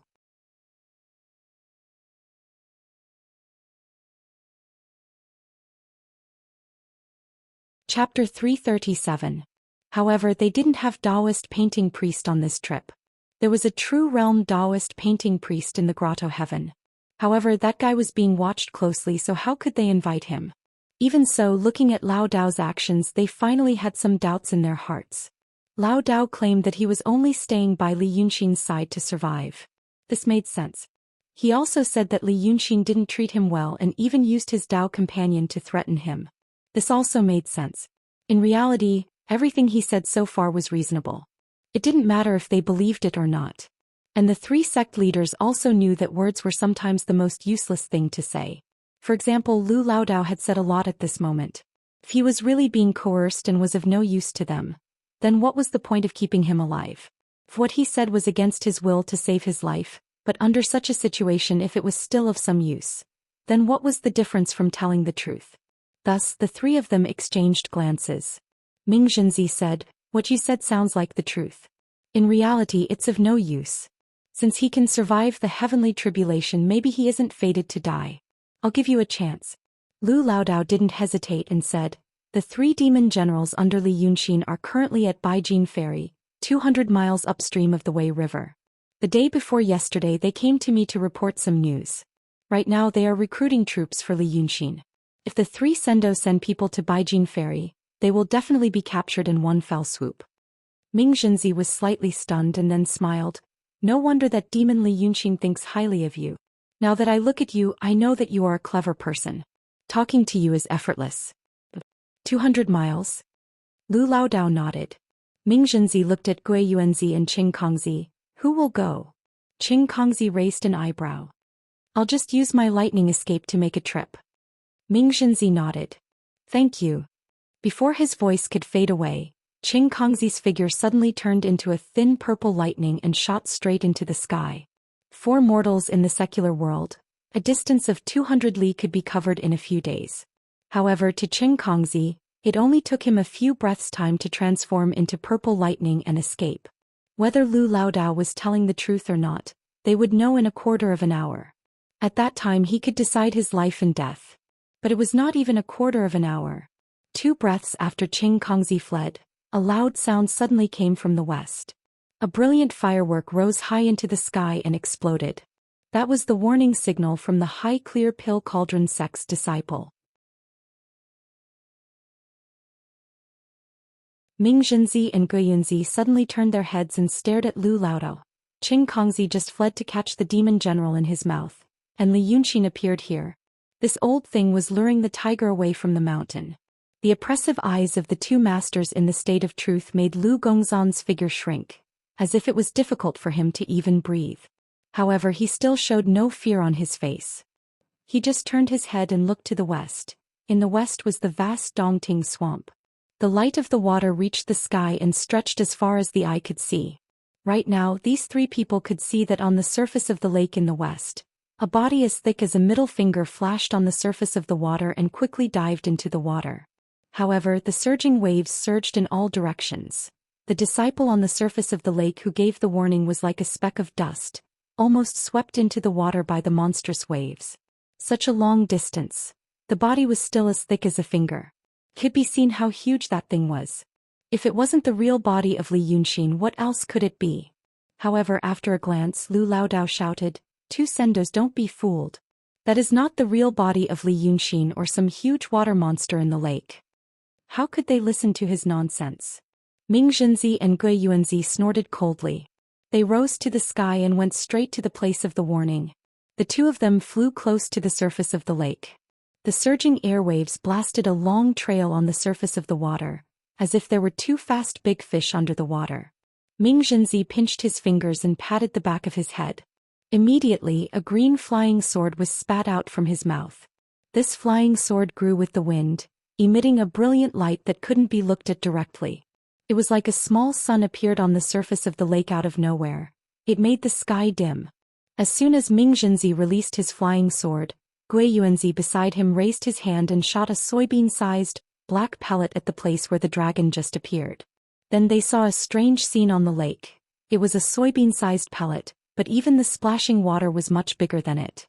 But once it entered the water, the originally dark green surface of the lake suddenly turned pitch black. It was not just a small piece, but a vast expanse of black that was beyond their sight. It was like a god pouring dye directly into Dongting from the sky. He even ignored the process of diffusion. As soon as the lake turned black, it immediately boiled. This boiling was not because of anything else, but because hundreds of millions of fish and shrimps in the lake died in an instant and rushed to the surface of the water at the same time. 1 breath ago the lake was still green, but then it turned black in an instant. After another breath, even the blackness disappeared.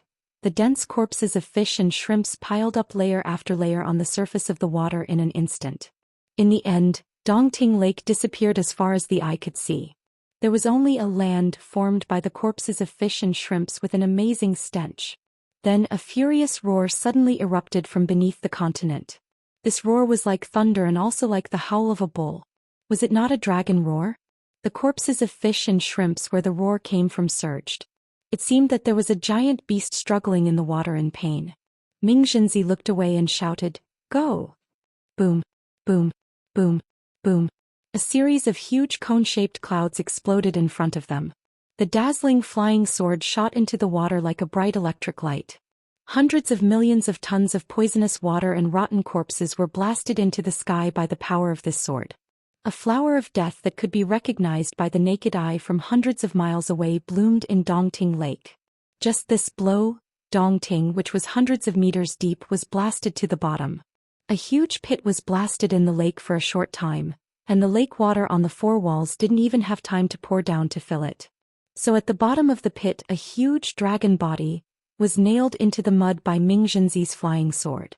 Its head was directly penetrated and most of it was gone. It was a head as big as a big house with one eye. Its body was still twitching, which was a dying struggle. Every time it twitched, thousands of tons of mud were swept into the sky. It was killed by Ming Zhenzi with a sword. But the question was it so easy? The black water and corpses roared and filled the pit again. It took more than 10 breaths. The surging airwaves and water vapor spread dozens of miles away with a loud noise. Those disciples with weaker cultivation who gathered here didn't dare to get close at all. Once one was sucked into it, they would immediately perish and their souls would be destroyed. However, Ming Zhenzi and Gui Yunzi stopped in the boundless black fog and looked at each other. Because they both saw that there were no scales on the dead body. It was actually something similar to a dragon's body but actually had spots. And on the remaining half of its head, the 2 horns couldn't be seen. But the most important point about the description of Li Yunxin's real body was that it had 2 red horns on its head and a silver-white mane. The 2 perfected immortals were stunned for a moment and realized that before they attacked, Lao Dao said that was not Li Yunxin's real body, was actually true. And only then did Ming Zhenzi feel a little lucky. He just wanted to crush Lao Dao to death with one finger. But thinking that there might be some unknown secrets on his body, he hesitated for a moment. Now it seemed that it was a wise move. Gui Yunzi sighed slightly and waved his hand. So the black fog and black water that filled the sky instantly faded, and a black pill condensed in his hand again.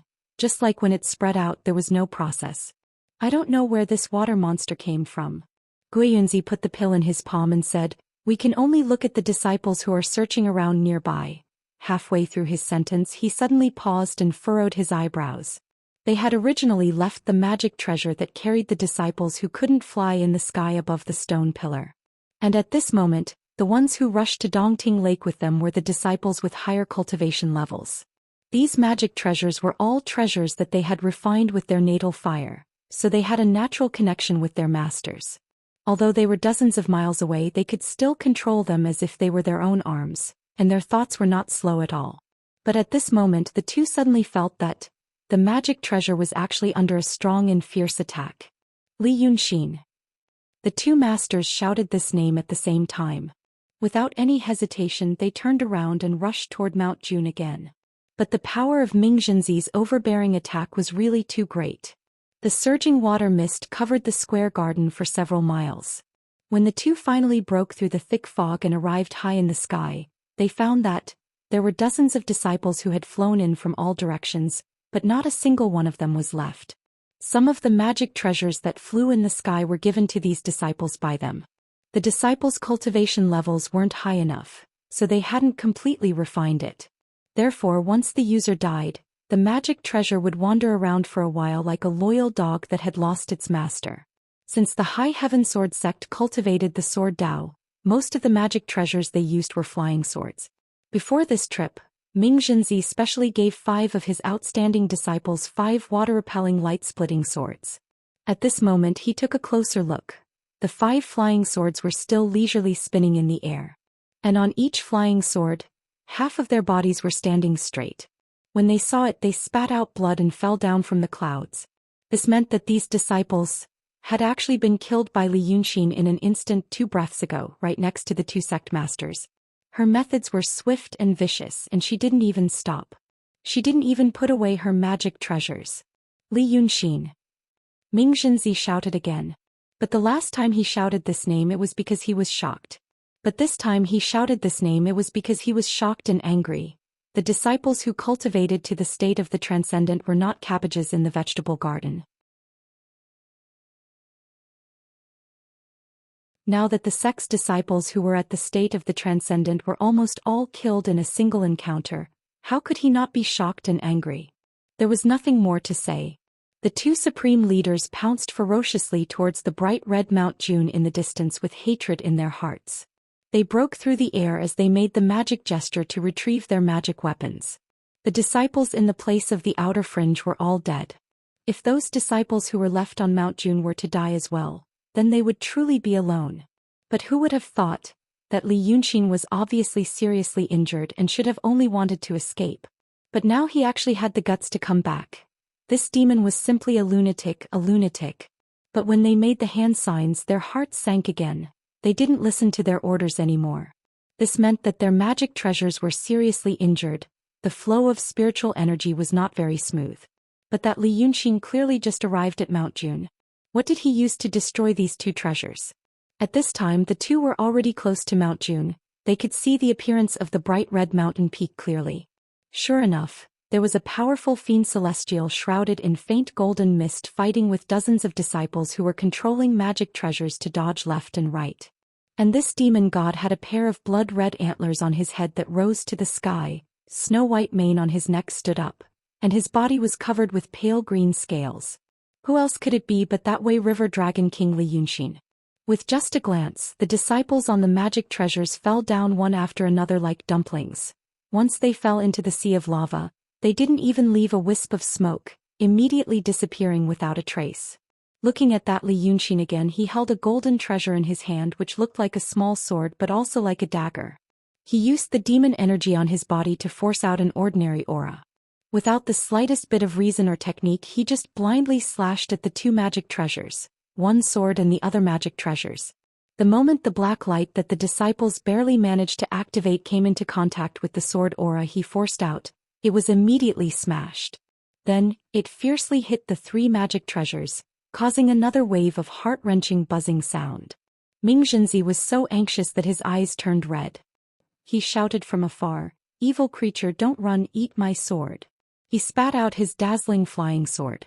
But just as this sword was about 10 feet away from his body, Ming Zhenzi hastily stopped its momentum. This flying sword was called Cave Knight. It was extremely powerful and its sword nature was fierce and unyielding. If he used this attack again, not to mention whether or not he could kill Li Yunqin, those disciples definitely wouldn't be able to live. Thus he hesitated for a moment. It was also at this moment that he saw from afar that Li Yunqin took advantage of the moment when the three magic treasures were temporarily forced away to throw something down, and then he shouted, "Come up." This shout didn't seem to be directed at them, nor at the disciples on the three magic treasures. It should be directed at Lu Laodao on the stone pillar. So this demon had killed his way back just to save that Daoist. But the strange thing was that Laodao actually just stood on the stone pillar, raised his head and shouted a few curses but didn't follow him. Li Yunqin seemed to be stunned, his body actually stopped in midair. Those low-level disciples took advantage of this opportunity and once again rode on their magic treasures, charging forward without fear of death. Three beams of black light converged and in one breath he was sent flying more than 10 feet away. At this moment the two sect leaders finally arrived. Ming Zhenzi and Gui Yuanzi raised their hands and each threw out dozens of small swords and pills, which went straight towards Li Yunqin. This way River Dragon King finally came back to his senses. He turned his head back and fiercely glared at Ming Zhenzi and Gui Yuanzi from a distance of several tens of feet. He stretched out his hand and pointed at them from afar, and the corners of his eyes seemed to be about to split open. "This debt none of you can escape." After he finished speaking, a gust of sinister and terrifying demon wind suddenly rose in midair, carrying with it thick dark clouds, whimpering and sweeping across a large area. In this wind and clouds, Li Yunqin revealed his dragon body that was 100 feet long. Thunder and lightning crackled, the violent demonic power overflowed in all directions, and the small swords and pills that were attacking were swept away in all directions with crackling sounds. With another violent long cry and a wave of his tail, the remaining dozens of disciples on the three magic treasures were all swept into the magma by him. Then this Qi Wen no longer looked at Lu Laodao on the stone pillar, whistling straight towards the east. Everything happened in 3 breaths. When Ming Zhenzi and Gui Yuanzi finally arrived above the stone pillar and took back their respective magic treasures, their sect's disciples, including the disciples under the sect leader of the 9 Heavens Divine Thunder sect, Chen Kongzi, were all killed. "Li Yunqin, I will definitely cut you into 1,000 pieces." Ming Zhenzi roared towards the sky. The depression in his chest almost made him spit out a mouthful of blood. Originally, it was the 3 sects that joined forces to attack this demon and heavily injured him. But now not only did he escape, but he also killed all the disciples under him. Since the establishment of their sect for thousands of years, when had they ever suffered such a tragic loss? But they couldn't catch up. Chiwen was originally a dragon. He could fly on the clouds and the mist. Flying in the air was almost an innate ability of dragons, not to mention activating demon power with a 1,000-feet-long dragon body. Hatefully, that cunning Li Yunxin came back, to save Lao Dao, and also to destroy their magic treasures. Without these two magic treasures, how could they chase after Long Sun? Qing Kongzi even went to Baijing Du. But even if he came back, did he dare to chase alone? If he had the confidence to kill this demon alone, why did he gather the power of the three sects to attack him with divine thunder, instead of rushing straight into the school of the Emperor Star to capture him? Ming Zhenzi was filled with hatred and Gui Yuanzi was filled with even more hatred. The encounter just now was the first time they saw what Li Yunqing looked like, but the crazy and violent aura of the demon had already been deeply imprinted in their hearts. They knew that this was indeed not an ordinary big demon who occupied land and ruled as a king. Since he couldn't catch up and didn't dare to, he looked down at Lu Laodao. With nowhere to vent his anger, he suddenly stretched out his hand and pulled Lao Dao up out of thin air. With a little strength in his palm, he pinched him until his face turned purple, and he could only spit out air like a fish out of water. What did that demon say to you just now? What did you say to him? Is this your evil plan?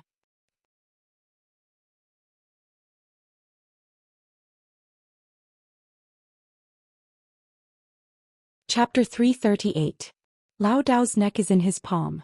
How can he speak? He reaches out to break Gui Yuanzi's fingers, but he can't move them.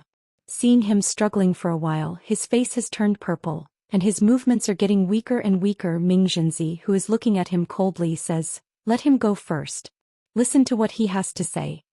Gui Yuanzi grits his teeth. What else is there to say? He must be a spy. Ming Zhenzi sighs. Duanfang, don't forget, he told us before. That is not the real body of Li Yunxin. Gui Yuanzi is slightly stunned and turns to look at Ming Zhenzi in surprise. He calls himself Duanfang. Duanfang is his courtesy name. In fact, the headmasters of Lingshu Sword School and Danding School of Shangqing are rare best friends in Daotong and Kenzhou. They call each other by their courtesy names in private to show their closeness. Now Ming Zhenzi calls him like this. Gui Yuanzi can only frown slightly. Do you really believe him? Listen to him. Ming Zhenzi waves his hand. Lu Laodao gets rid of Gui Yuanzi's palm and is taken to the front of the headmaster of Lingshu Kenzhou. I did say. Laodao gasps a few times as if he is suffocating and squeezes out this sentence. He seems to be not used to standing in the nothingness. He is in a flurry and looks a little embarrassed. However, there is no fear on his face. Instead, he is a little proud and satisfied. After saying this, he reaches out and points to the lake. In the past, the dragon's soul stayed in Dongting. Every year, it would give birth to 1 or 2 evil flood dragons and water monsters. The previous one was probably a new water monster a few days ago. However, the two Sendo are too impatient. Ming Zhenzi doesn't speak but stares at him carefully. After watching for a while, he asks, "Just now, what did Li Yunxin say to you?" "He came back to save me." Lao Dao shook his head with a pleased look on his face. "How could I enter the tiger's den again? If not for the two Sendo's timely return, I would have been taken away by him again." That demon's expression at that time. Haha, it was really interesting. Gui Yuanzi snorted coldly. Nonsense. However, Ming Zhenzi thought for a moment and nodded slightly. Now, Li Yunxin has brutally killed dozens of my disciples and committed another heinous crime. And you are Li Yunxin's former servant. Is there any reason why I shouldn't kill you? The sect master of the Ling Su sword sect had been furious just a moment ago, but now he had calmed down a lot. This sudden change was a little strange. Thus, Gui Yuanzi finally realized that Ming Zhenzi seemed to really believe that this heretic had something worth paying attention to. But he himself did not think much of it. What good could the heretical ways of the fiendish demons do? However, with this opportunity, Lu Laodao finally heaved a sigh of relief. He smiled slightly. I still have that Li Yunxin's unique secret method. I can tell Sendo about it. Ming Zhenzi raised his eyebrows. Unique secret method. That Li Yunxin cultivates the path of painting. I cultivate the path of swordsmanship. What do I need his secret method for? Lao Dao didn't panic and shook his head lightly. It's not this method. It's Li Yunxin's heart study. This thing. I can't explain it clearly for a moment. This can be considered a secret method created by Li Yunxin himself. He is arrogant, so he named it heart study after himself. Not only can cultivators cultivate it, demons can cultivate it and mortals can also cultivate it. It doesn't need any medicinal pills with aptitude. There must be a difference. It's just that those with good aptitude advance faster while those with poor aptitude advance slower. But as long as you put your heart into it, you will gain something. Gui Yuanzi sneered disdainfully. Even if it's true, since everyone can cultivate it, what good thing can it be? Lu Gongzan turned his face to look at him. The Sendo is looking at me. Could it be that he still hasn't realized? What use does that heart study have? His bold direct gaze and question caused the two sect masters to be slightly stunned. But they had already looked at Lu Laodao for a long time and had already examined his body. There wasn't anything special about his body, so what was there to be aware about? Seeing them frown slightly, Lu Laodao smiled. It's already been an hour. An hour ago the two Sendo firmly believed that I was that Li Yunxin's lackey. And at that time I was seriously injured and on the verge of death. Such a heretic, with such a low level of cultivation, actually lived until now under the eyes of Sendo. And during this time the two disciples of Sendo were harmed by Li Yunxin, but I was still alive. Didn't the two of you realize that this matter isn't normal? Ming Zhenzi seriously thought for a while and said, "You should have died long ago." Gui Yuanzi snorted coldly. But relying on clever words and beauty to survive until now. Lu Laodao still smiled in a neither servile nor overbearing manner. This is that Li Yunxin's heart study. Even the two Sendo didn't realize what methods I used. But they felt that I should be spared, right? So the two were silent. After a moment of silence, the cold smile on their faces finally disappeared. It's a little interesting. Ming Zhenzi lightly shook his head. Then how much of his heart study did you learn? 3 points. But with Sendo's wisdom he can see through a small part of a leopard. This 3 points is enough for Sendo to see through Li Yunxin's tricks in the future. Ming Zhenzi turned to look at Gui Yuanzi. Gui Yuanzi looked at Lu Laodao again and waved his hand. I'm not interested. Ming Zhenzi then looked at Laodao. For the time being we'll wait for Sect Master Qing Kongzi to return.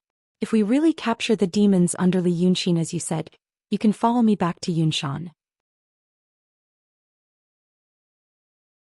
Laodao straightened his body in the void and solemnly bowed to Ming Zhenzi. After this bow, a low rumble of thunder suddenly rang out from the west. Then a figure shot over like lightning, setting off a strong wind that almost blew Lu Laodao into the sea of lava. It was Qing Kongzi, the sect master of the Nine Heavens Divine Thunder sect, who went to Baijin Ferry to capture the demon general. He stopped and stared at the surroundings. His voice was like the sound of bells and drums. Where are my disciples? Where are my treasures? Gui Yuanzi sighed softly and took out the Dharma treasure that he had left here previously, which carried his disciples, and returned it to him. That Li Yunxin came here. He showed his dragon form and our magic treasure was destroyed. We couldn't catch up with him, we could only watch him go east. Qing Kongzi suddenly frowned. You just sat and watched him escape? Huh. Hey. Such extraordinary shame and humiliation. Hey. You guys. I'll go catch him right now. After he said this he turned around and was about to escape again. Gui Yuanzi and Ming Zhenzi knew that he cultivated thunder magic. Although the thunder escape technique couldn't last long, it could move freely within a radius of 1,000 miles like thunder and lightning, far faster than ordinary cultivators. But if he wanted to chase alone, Ming Zhenzi immediately stopped him. Senior brother, don't be impulsive. Senior brother, did you forget? That Li Yunxin is a fiendish demon. Fiendish demons have stronger fleshly bodies than us human cultivators. Now he is also a dragon, that is a demon among demons. His strength is even more incomparable. And he cultivates Taoist magic. Although the Taoist magic of painting is not mainstream, it is still the divine heart technique that the two sages approved of. Senior brother, think about the Nine Heavens Divine Thunder again. We gathered the power of our 3 sects to activate that magic treasure together.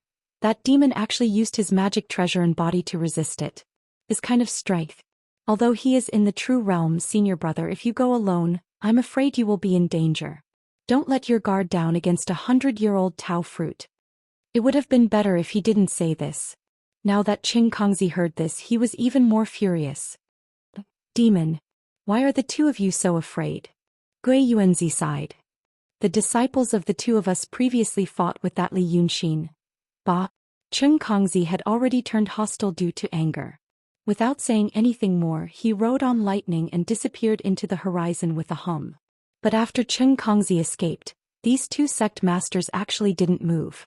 They looked at each other and were silent for a while. Then Ming Zhenzi said, "He can't get over it. Why bother?" Gui Yunzi smiled slightly mockingly. If you didn't say those words just now, he wouldn't have taken it so hard. But, indeed, why bother? Right now, all the Kenzo sects and grotto heavens of the world want to find that Li Yunxin. If he risked his life to chase after him, even if he risked his life, he could seriously injure Li Yunxin. If Li Yunxin escaped from our three sects' territory, wouldn't it be like making a wedding dress for someone else? The two of them spoke as if there was no one else around. Lu Laodao listened quietly at the side. Hearing this, he suddenly clapped his hands. So that's how it is, so that's how it is. It had been a very, very long time since someone had the guts to interrupt so rudely when two sect masters were talking. But perhaps because his performance today was too strange and gave these two sect masters too many surprises, he actually wasn't casually slapped to death. Instead, Ming Zhenzi turned to look at him with interest. What do you know? Lao Dao was calm and unruffled in the midst of the chaos. He narrowed his eyes and said slowly, "If I were Lao Dao, I'd say that Sendo just used a psychological method. That's why that Sendo rode on lightning and left. As for why he used such a psychological method, I guess, right now Dao Tong and Kenzo are all under the orders of the two saints to surround and kill that demon Li Yunxin. But Lao Dao once heard Li Yunxin say that the sects of the world are not of one mind. For example, in our Qing kingdom there is the Lingshu sword sect, the Shangqing Danding sect, and now we know there is also the Zhou Xian divine thunder sect. 36 paradises and 72 sections. The masters can be above the common people, but the disciples can't. They will always need some resources. Since they need resources, they will always need to divide the world's power. I think the area around Qing kingdom belongs to your three sections. The reason why the three Sendo used all their strength earlier was presumably to kill Li Yunxin in one blow. What they were most afraid of was the current situation, only seriously injuring him and then letting him escape. If he escapes like this and escapes from your territory, wouldn't that be letting others take advantage of it? Lao Dao thought. The two saints must have promised some treasure for you to be so envious. Ming Zhenzi looked at Gui Yuanzi and smiled. This Taoist has some good eyes. Gui Yuanzi huffed coldly and didn't say anything. But Lu Laodao restrained his expression and lowered his voice. Next, it is Lao Dao's theory of condemnation. The two Sendo must first forgive my capital crime before I can speak. Hearing his words, Gui Yuanzi looked at him with surprise. Condemnation theory?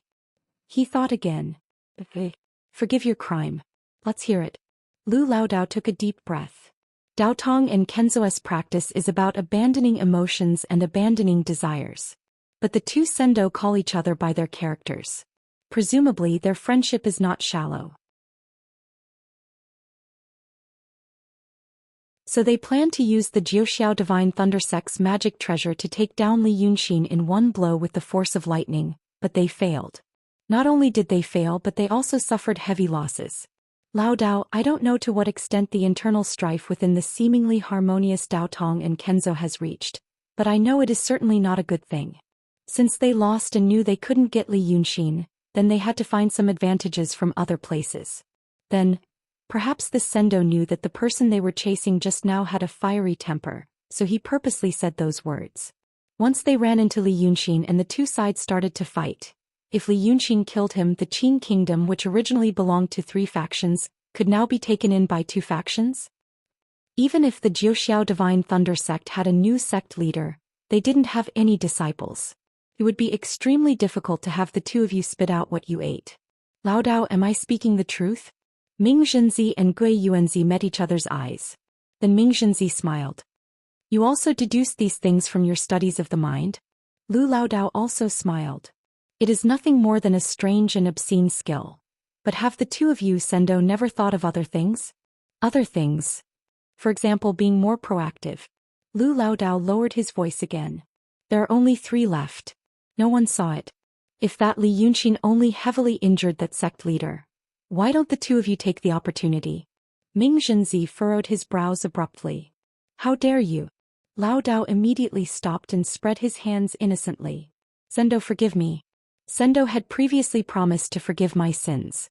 Guiyunzi laughed coldly and looked at Ming Zhenzi. Do you see? In the end, this evil Daoist is an evil Daoist. His thoughts are unfathomable and he will do anything. Do you really want to keep him alive and keep him by your side? Ming Zhenzi stared coldly at Laodao for a while and snorted. Keep him first. Let's see what other tricks he has up his sleeves. But after saying this, he and Guiyunzi fell silent for a while. Then, the 2 of them looked at each other. Qing Kongzi had left for less than a quarter of an hour. If they followed, perhaps they would really be able to catch up. Then they fell silent for a while. Ming Zhenzi opened his mouth. Guanfeng, we should go and take a look together. After all, we are of the same path. Moreover, he looked at Lu Laodao. I still haven't asked him if he has obtained that Baijindu demon general. Guiyunzi hesitated for a while and also looked at Lu Laodao. He nodded without saying a word. The atmosphere seemed a little strange. So the 2 sect leaders silently folded their sleeves. Lu Laodao was pulled into the sky and sped east with them.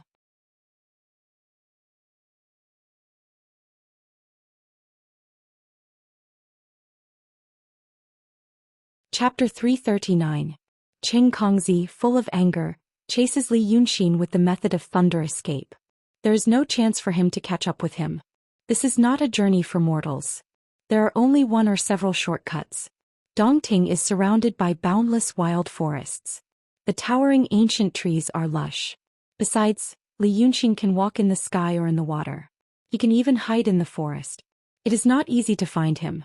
However, today luck seems to be on the side of the head of the 9 Heavens Divine Thunder School. He rushes more than 500 miles in one breath. Then he shows up in the lightning. He adjusts his Reiki and runs away. At this moment he finds a black spot on the horizon. The great Dongting Lake has been left behind. Now it is a dark green forest under them. The sun hangs high in the sky. The sky is so blue that it looks like water is about to drip out. The sky is blue, the ground is green, and the sun is shining between heaven and earth. Therefore the spot on the horizon is particularly eye-catching. Qing Kongzi's heart jumps. He adjusts his breath for 3 seconds and then grits his teeth to rush away. He is sure that it must be Li Yunqin. After another 3 seconds the figure finally becomes clear. A huge cloud of mist was also moving quickly, and there were occasional flashes of lightning in the cloud like bright white snakes. If you look at it carefully for a long time, you will find that the cloud is not pure white. There seems to be something huge hidden in it which makes it slightly dark. From time to time, faint golden mist would rise from the dark clouds. It was a very beautiful sight. Qing Kongzi knows that the blood of dragons is golden. He is caught up with Li Yunqin. At this moment there is only one number in his mind, 46. He takes 46 disciples with him on this trip. Wu Gongzan is right. Daotong and Kenzo also have a division of influence. However, their division is very different from the schools in Jianghu. Because there is a place called Yunshan in the world. The cloud mountain was suspended high in the sky. It was a floating mountain. The 2 saints live on Yunshan. Most of the leaders of various caves and schools also live on Yunshan all year round. The cloud mountain was incomparably huge. It was a stone fortress. It extended in all directions and had countless halls. No one seemed to know how many rooms and passageways there were in the Cloud Mountain, and no one knew how many people the Cloud Mountain could hold. The population of Cloud Mountain was mainly composed of 3 groups. Apart from the 2 sages, the first group consisted of the sect masters, sect leaders, and the elite disciples who came with them to run errands or stay here for a long time. The second part was the Dao children that were born from the cultivator couples. These Daoists grew up and cultivated on Cloud Mountain. They were close to the core of Daotong and Kenzo, and thus had the most resources and conveniences. Most of the Daoists were assigned to the Grotto Heavens or sects that their parents belonged to. Only a few of them would change sections. Very few of them belonged to no sect and they were pure Cloud Mountain people. The third group consisted of mortals. Very few mortals were lucky enough to come to Cloud Mountain in the beginning.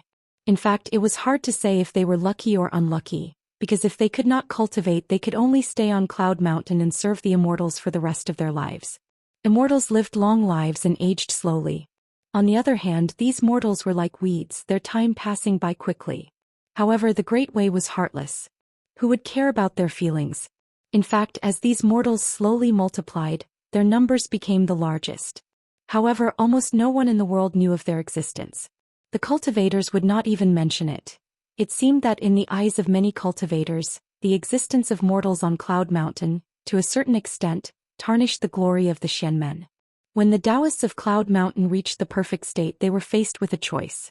They could either cultivate on Cloud Mountain for the rest of their lives, or they could leave the core of the Xian men and go to the wild world below. The disciples who chose to stay became part of the sects that were permanently stationed on Cloud Mountain. The disciples who chose to leave had to go elsewhere, to the Grotto Heavens and the sect's mountain in the secular world. For example, the Zhou Thunder sect's sphere of influence included more than half of the Qin kingdom.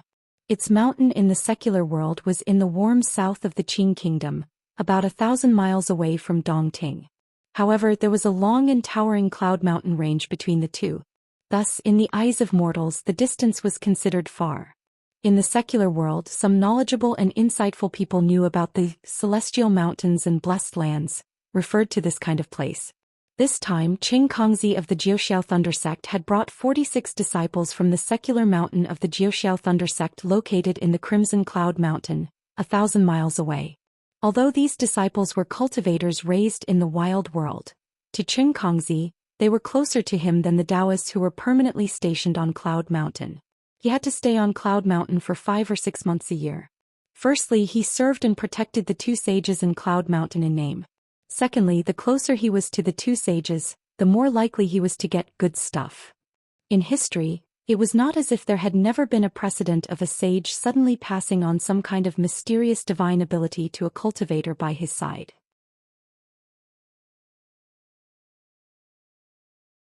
If Li Yunqi knew about the strange relationship between the leaders of the various Grotto Heavens, the two sages and Cloud Mountain, he would probably say, in fact, it was very similar to the relationship between some kings and lords in the West in his world.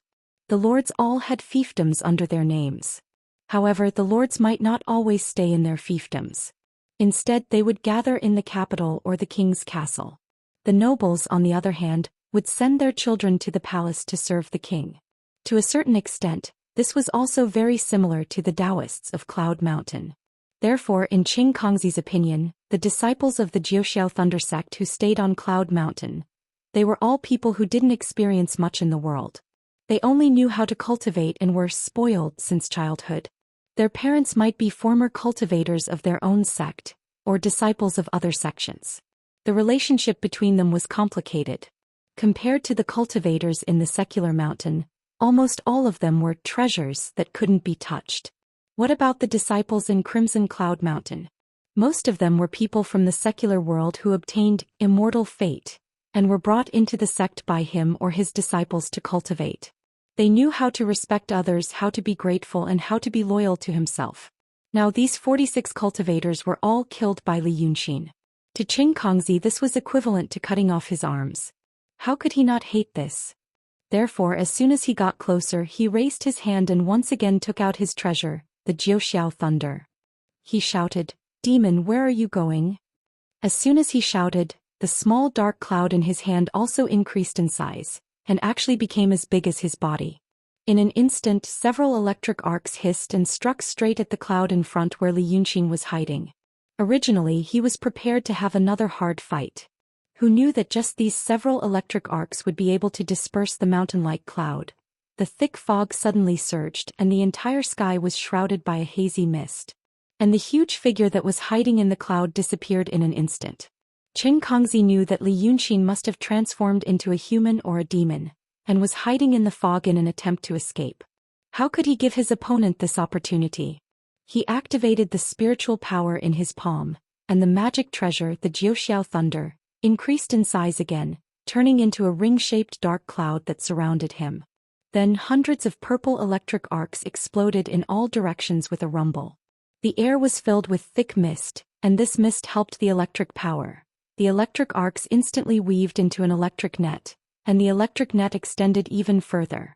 Finally, a muffled grunt was heard. Found him. Qing Kongzi's brows stood erect. Immediately from his sleeve he sprinkled a sky full of shiny steel beads toward that direction.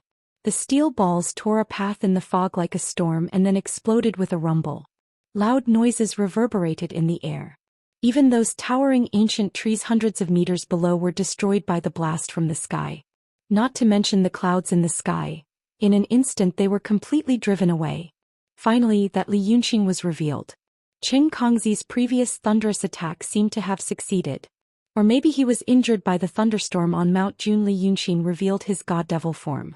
However, the dense scales on his body were now broken, and more than half of his body was covered in something that looked like gold foil. This was probably his blood. The blood of dragons was golden, and when it dried up it looked like gold. These were considered minor injuries, but the serious injury was on his back. From his neck to his waist there was a huge gap. One could even see the dark spine inside. The blood seemed to have dried up. His pale muscles were like hardened plaster, and occasionally some golden stains would seep out. But his spirit seemed to be fine. Li Yunqing didn't stop and continued to fly away. And that Qing Kongzi was also chasing after him. So from the looks of these two people it looked like they had stopped. The heavily injured dragon's son glanced at Qing Kongzi from afar, and let out a hoarse but arrogant laugh. Dao Tong and Kenzo want to deal with me and they sent trash like you? Qing Kongzi kept his mouth shut. He didn't use talismans earlier, and directly used his divine ability, which had already consumed some spiritual energy. And now he was accumulating energy again so that he could use the lightning escape technique to intercept that Li Yunqing. He didn't say anything, so Li Yunqing didn't say anything either. With a flip of his palm he took out a few jade bottles from who knows where. He didn't even have the patience to pull out the cork, and directly used his sharp nails to cut it open. Then he poured the pills inside into his mouth like he was eating candy. The distance between the two wasn't far, so Qing Kongzi could see those jade bottles clearly, and felt that they looked familiar. Thinking again, he understood. Li Yunqing must have stolen them from the Shangqing Danding sect's disciple after he ambushed the disciples of the three sections. This meant that Li Yunqing looked arrogant, but in reality he was already an arrow at the end of its flight. First he was struck by the heavenly thunder, and then he ran for hundreds of miles without stopping. Just now he was struck by the purple thunder bead. Right now he couldn't move fast anymore. So he had no choice but to eat those things as he ran, hoping to quickly recover some energy so that he could escape again.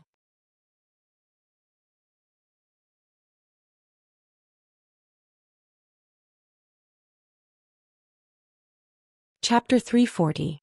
He was overjoyed when he found out about this. He felt the spiritual power in his ocean of qi and mountain of snow surging, so he didn't care about accumulating anymore. He made a sign with his hand, and with a buzz he turned into a bolt of lightning and shot straight towards Li Yunqing. His escape technique was very similar to the shadow shifting technique. One moment he was here and the next moment he appeared behind Li Yunqing. But when he ran out of spiritual energy and reappeared, he found that Li Yunqing had also used all her strength to rush forward for a distance. The two of them had returned to the previous situation. However, the dragon's son was barely holding on, and it seemed to affect his injuries. The long wound on his back was torn open, and a large amount of golden mist splashed in the air. He started to pour pills into his mouth again. However, things like medicinal pills, the body would eventually get sick of using them too much. The pills he had were also limited. How long could he last? That was what Qing Kongzi thought. So he didn't give up. He just stared at him silently and used his technique again, determined not to let him go. But Li Yunqing seemed to be angry. He turned his head as he ran and stared at the sect leader fiercely. I don't have time to deal with you now. You better turn around and go back. When I come back I'll kill you. If you continue to chase me recklessly, I'll send you to see your celestial being. His words were full of vigor. Unfortunately, as soon as he finished speaking, he spat out a mouthful of golden blood and coughed a few times. Qing Kongzi was even more delighted. His eyes turned and he suddenly had a plan. He rolled his sleeves and suddenly took out a small corpse. The corpse had a sharp mouth and a thin tail. It looked like a house mouse. Qing Kongzi sneered amidst the whistling wind. Li Yunqing, take a look at what this is. After that he raised his hand and threw the thing over. But the two of them were as fast as a shooting star. As soon as the little thing left their hands, It was blown to the back by the strong wind. But the eyesight of a cultivator was different from that of a mortal. Even though they were far away, Li Yunqing could still see it clearly. Then his expression changed, but he gritted his teeth and said, "You want to scare me with this thing?" Qing Kongzi burst into laughter. "This thing? Hey." That thing called itself the Green Dragon Emissary and said that his Daoist name was Shuk. When I caught him he tried to hurt me, but I killed him with a casual jolt. After saying this he took out another rabbit corpse and threw it forward. "Look, who is this?" This time, Li Yunqing was prepared and immediately reached out to grab it. But because of this slight pause, the distance between him and Qing Kongzi narrowed considerably. As soon as he held the cold, stiff corpse in his hand, he knew.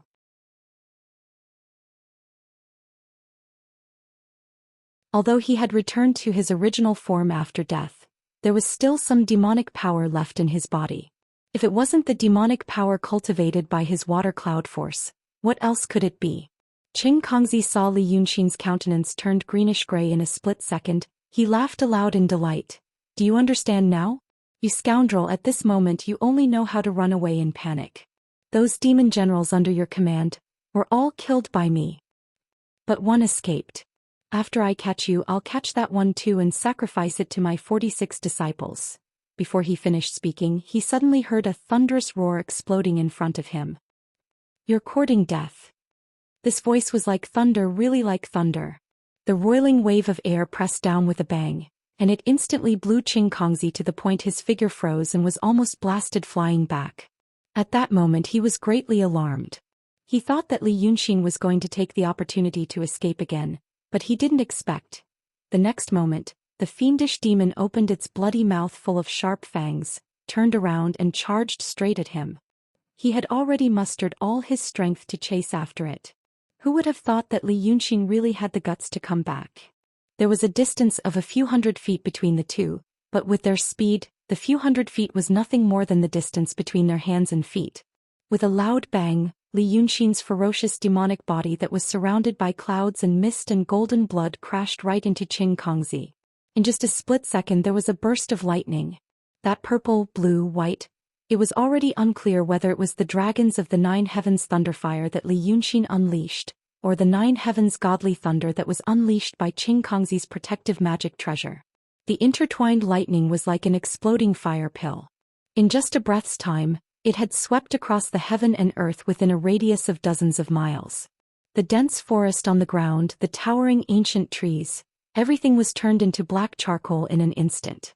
Then they were shredded into the tiniest powder by the strong wind that came like a landslide and a tsunami. In the midst of this earth-shattering explosion, Long Sun's extremely violent roar could still be heard. "Are you playing electric shock with me? Huh." This collision only happened in a split second. The next moment, a bolt of lightning suddenly rushed out, and a figure appeared more than 100 feet away. But it was not the seriously injured Li Yunqing but Qing Kongzi, the headmaster of the Nine Heavens godly thunder sect, who was laughing loudly just a moment ago, was now in tattered clothes, covered in blood, and even his left arm was missing. There was only a piece of stubble left on his shoulder, as if it had been torn off by a sharp claw. The expression on his face was already one of shock, panic, and fear.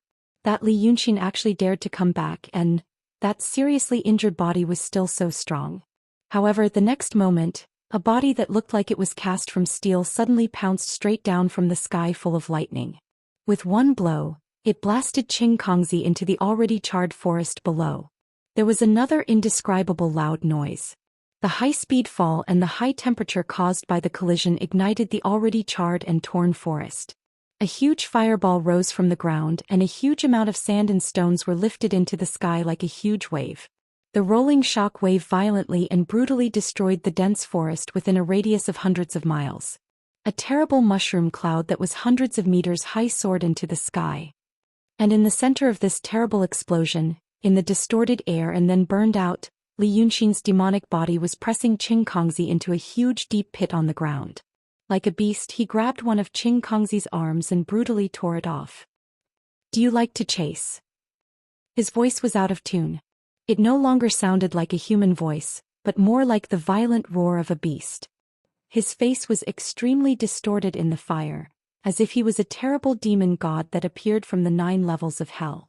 However, Qing Kongzi's body was still at the level of a perfected master. Even though his snow mountain and Qi ocean were pierced by the sharp angle of Li Yunxin's knee, his consciousness was still not extinguished, and his body was still strong. Therefore, when Li Yunxin tore his arm again, he actually had to slowly tear off the extremely tough muscles, bit by bit, before he could tear it off. Qing Kongzi let out a terrible cry of pain. However, this cry of pain seemed to make the demon god's ferocious nature on his body even stronger. "Why don't you chase me again?" He opened his bloody mouth and let out an even more terrifying howl. Finally, he tore that right arm off as well. Qing Kongzi had already lost his mind from the pain. In the high temperature and fire that quickly burned his face into countless blisters, he opened his mouth and cursed, "You demon, you have to..." Ah! Halfway through his words, it suddenly turned into a series of screams. This was because Li Yunxin suddenly leaned over and used his mouth full of fangs to tear his abdomen open. Before the blood of the perfected master had the time to spurt out, it had already been burnt to nothingness in the extreme heat of the explosion. But his 5 viscera and 6 bowels needed to hold on for a little longer, and so did his consciousness. He experienced the excruciating pain of having his organs torn apart by the demon god's fangs. Why ya. Qing Kongzi's whole body was trembling from the pain, his words turned into a series of strange cries. But the voice stopped abruptly. Just as he opened his mouth to beg for mercy, Li Yunxin suddenly raised his head and bit off his head. With a puff, he spat it out like a peach pit. Without the screams of the true state Daoist, the whole world seemed to be quiet in an instant. Only the whirring flames and the buzzing sound of the air could be heard. In the soaring flames, Li Yunxin slowly stood up on Qing Kongzi's corpse. That corpse had been completely torn apart by him and turned into a pile of minced meat. And the huge and terrible wound on his back was shrinking at a speed visible to the naked eye in the burning flames. His shoulders slightly collapsed, he looked up at the sky and unconsciously grinned. Minced meat and golden blood flowed down from the corner of his mouth, as if a brutal prehistoric beast had just finished eating and was looking for the next target. At this moment, high up in the sky, far away, there were indeed 2 true state Daoists, Mingzhenzi and Gui Yuanzi. They arrived here 3 breaths ago, and witnessed the scene of Li Yunxin tearing Qing Kongzi alive. And now, these 2 perfected spiritual masters stopped in the sky in a daze, looking at the figure of Li Yunxin in the raging flames on the ground.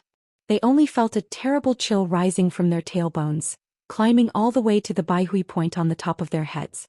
Although they were separated by a distance of thousands of meters, although Li Yunxin still looked like a small black shop in the center of the huge sea of fire from the sky. But that terrible momentum that was like a landslide and a tsunami still made the 2 of them feel difficult to breathe, as if their bodies were slightly trembling. Just like that, the terrible fierce beast and the 2 human cultivators looked at each other from a distance for 10 breaths of time. Then, Li Yunxin suddenly roared with a violent and hoarse voice, "Come, chase." The 2 figures in the sky swayed slightly. After 2 breaths of time, the 2 perfected spiritual masters immediately turned into 2 streams of light, whizzing away. After a full 4 hours, the fire in the sea of fire was extinguished. However, an even fiercer fire had already spread in all directions. The sky was covered by the rolling thick smoke. As far as the eye could see, there was endless light and flames in all directions. Li Yunxin let out a low groan and his tall demonic body fell to the ground with a bang.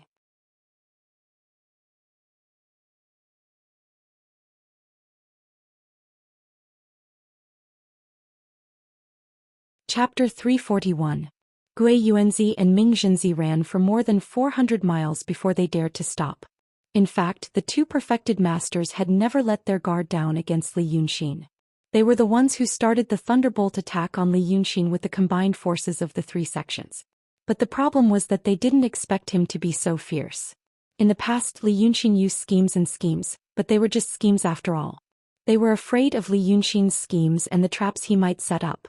So they tried to solve the problem using the most direct method, pure violence. Only now did they realize one thing: he was a dragon son in the real state. When it came to violence, his violence was as frightening as his brain. Other people's brains were usually covered by their fierce martial strength, but this guy used his brain to make people ignore his martial strength. The scene before Qing Kongzi died still made these two perfected spiritual masters feel a chill down their spines. In fact, they weren't particularly afraid of death, but Qing Kongzi, a perfected spiritual master, the head of the Nine Heavens Godly Thunder sect, was actually torn apart by the ferocious beast-like Li Yunxin with his fangs and claws. His godly demon body was as tall as 2 or 3 times the size of a normal person. Qing Kongzi was like a hare or a lamb under his body. When the two of them bumped into each other, the ninth heaven thunderous fire of the dragon clan pierced through his snow mountain and ocean of qi. Demons were the best at close combat. Qing Kongzi was bewitched and actually chased after him. The two sect masters thought about this carefully, and then thought about how he would die without any honor. Who would be willing to die like that? Demons. Demons are demons after all. Once their ferocious nature was triggered, they couldn't be judged by common sense. They actually used such a reckless fighting method. Hiya. Guiyunzi calmed down, turned his head to look to the east and said in a low voice, "Don't be in the sky. Go down, go down." Ming Zhenzi didn't say anything to refute and followed his advice. Below them was also a vast wilderness, the trees blocking out the sky and the sun. In such an environment, the two sect leaders felt safer. They had to meditate for a while, think for a while, and come up with a plan for the next step. After all, that Li Yunxin is so ferocious. Ming Zhenzi muttered to himself and sighed in a low voice. Duanfang, we previously said that he would escape from our territory. Now do you think will he escape or still came back for us? He didn't say this out loud. Because once he said it, even he himself would feel ashamed of his own cowardice. However, the Lingshu Sword sect and the Xianxia Pill Cauldron sect were on the border of the Qin kingdom. One was on the border between the Qin kingdom and the Yi kingdom.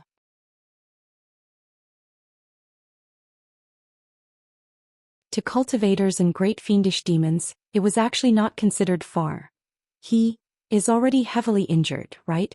Guiyunzi frowned and thought for a while before he said, I think he went berserk just now and fought with his life on the line. If he really had any energy left, he would have killed his way to the heavens just now. Now that he thought about it again, perhaps he only looked fierce but was actually extremely weak. I'm thinking, should we go back again? That headmaster Qing Kongzi, before he died, he probably thought the same. His words were cut off by someone else. It was none other than Lu Gongzan. Earlier, Ming Zhenzi had also brought Lu Gongzan into the sky. However, Lu Gongzan was in the emptiness realm, and his body was not as strong as a real person's. If he was exposed to the strong winds in the sky, he would probably be blown apart after traveling for a quarter of an hour. Thus, Ming Zhenzi had used the heaven and earth sleeve technique to trap him in his sleeve. Now that he was placed on the ground, this Lu Laodao seemed to have become the calmest person. Not only did he have the courage to interrupt Guiyunzi, but he also had the courage to swagger a few steps away. He found a lying, withered tree trunk in the shady green grass and sat down. He breathed as if no one else was around.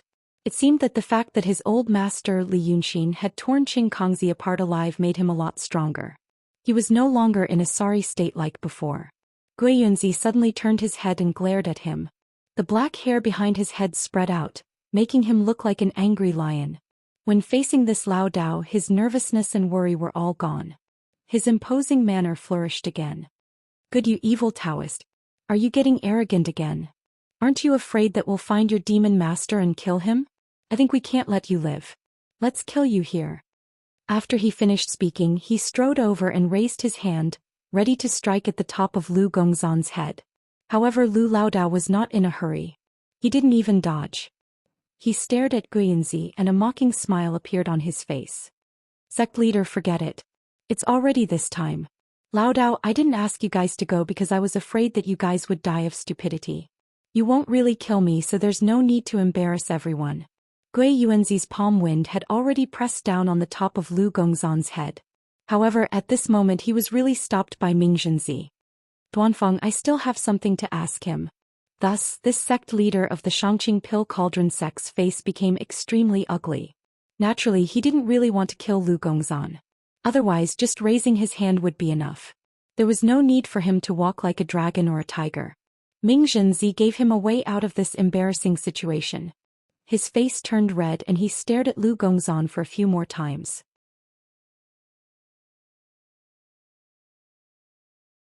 Then he snorted and suddenly turned around.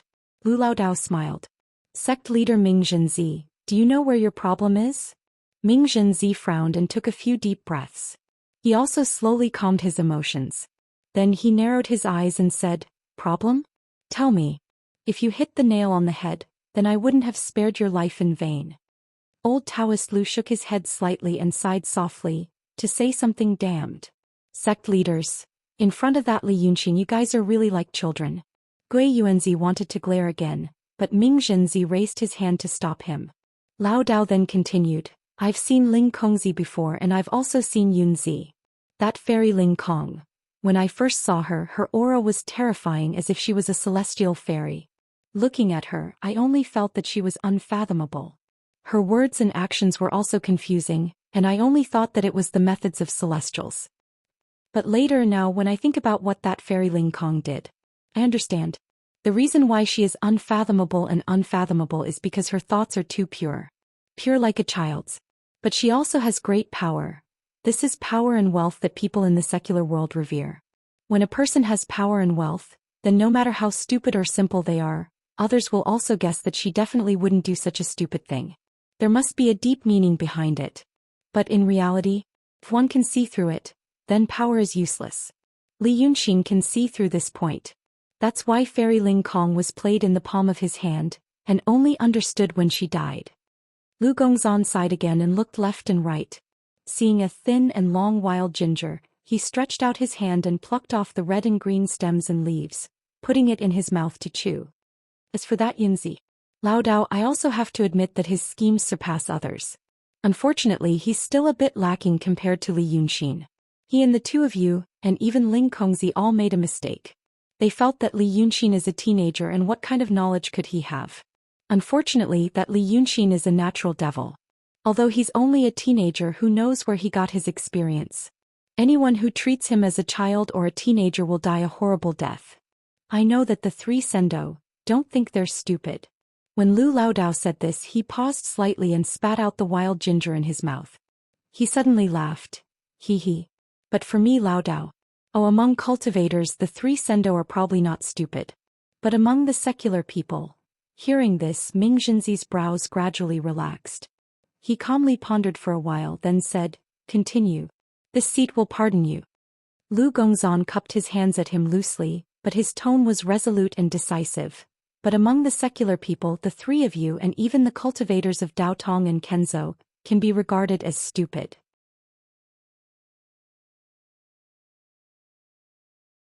Ming Zhenzi's eyelids twitched and he turned his head to look at Gui Yuanzi.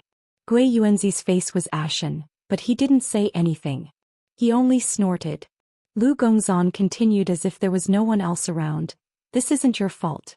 In reality it's like this. Cultivators Sendo have profound Daoist arts and countless riches.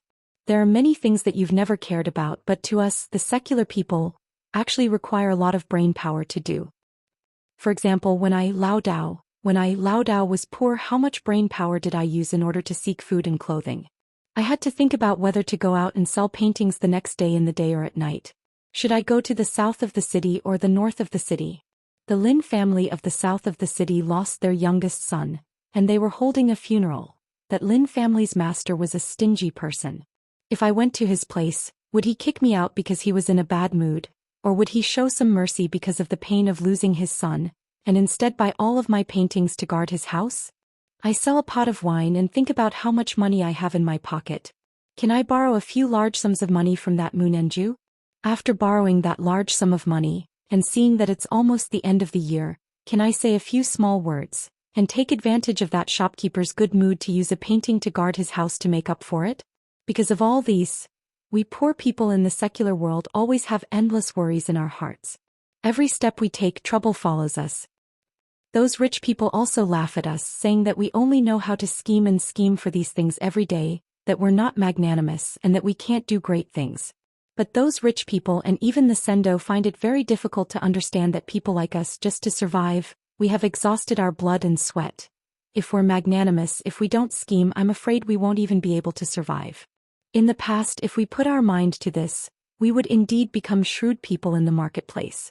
For example, look at a woman, she is very eloquent, she is very sophisticated in the ways of the world. You change your countenance, you say something, she will be able to understand what you are thinking in your heart. But if you ask that woman to do big business, to study, to cultivate, she will become extremely stupid. The people of the world call this petty cleverness. I think all of you Sendo will also look down on this petty cleverness, because your power is too strong. Lu Laodao raised his head with deep emotion and pointed his finger to the sky. Mortals think that you are in the sky. What you want is as easy as blowing off dust. Mortals need to calculate, they need to think, but you only need to speak and there will be mortals to worship you.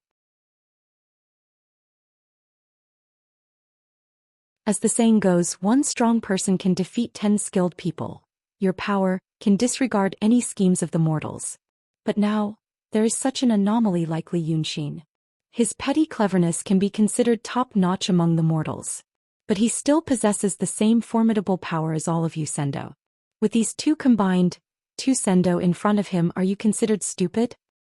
Perhaps that Li Yunxin, after another 100 years, 1,000 years, will gradually become like all of you because using power is far more convenient than using schemes. But it definitely won't be now. How did that sect master Qin Kongzi die? Speaking of it, it's too simple. Li Yunxin still had some strength left, but he didn't want to be entangled with him. Because if he was delayed by him, you too might catch up to him. 1 against 3, his chances of victory aren't great. But that Qin Kongzi actually tried to provoke him. You must know that Li Yunxin is a demon. If this demon was really so weak that he couldn't escape, would he allow himself to be chased to death? He should have turned back long ago and fought to the death. This logic, any slightly astute mortals would understand. But sect master Qin Kongzi didn't want to think too much. Because normally he doesn't need to think too much. So Li Yunxin turned back and killed him in an instant. What about you two? At that time, if he had immediately pounced down, he might have been able to kill Li Yunxin. Laodao, I'm guessing that Li Yunxin was really bluffing at that time. But the two of you actually turned around and left. If you left, then so be it. Why are you planning to go back now? Could it be that you've forgotten how that Qin Kongzi died? Lu Laodao stretched out his hand and pointed to the east. Tu Sendo, do you believe it? At this moment that Li Yunxin didn't even run away, but stayed where he was and accumulated his energy. As long as the two Sendo go back, he has already obtained this breathing time and has already made preparations. The two of you will definitely end up like that Qin Kongzi. Having said this, he threw away the already warm wild ginger in his hand and stood up. And I stopped the two Sendo not to fight for a chance to live. But I've already pledged my allegiance to the Sendo. That rat spirit and rabbit spirit died because of me. Will Li Yunxin still let me go? Even now, the two Sendo still don't believe me, aren't you stupid? At this time, Gui Yuanzi and Ming Zhenzi seemed to be really dumbfounded. Perhaps they were like what Lu Laodao said, stupid. But it wasn't that they didn't care about life and death, success or failure. Lu Gongzhan's words were unpleasant to hear. But these unpleasant words were like a sharp, snow-white blade, each blade drawing blood. After a long period of silence, Ming Zhenzi let out a light sigh and raised his eyes to look at him.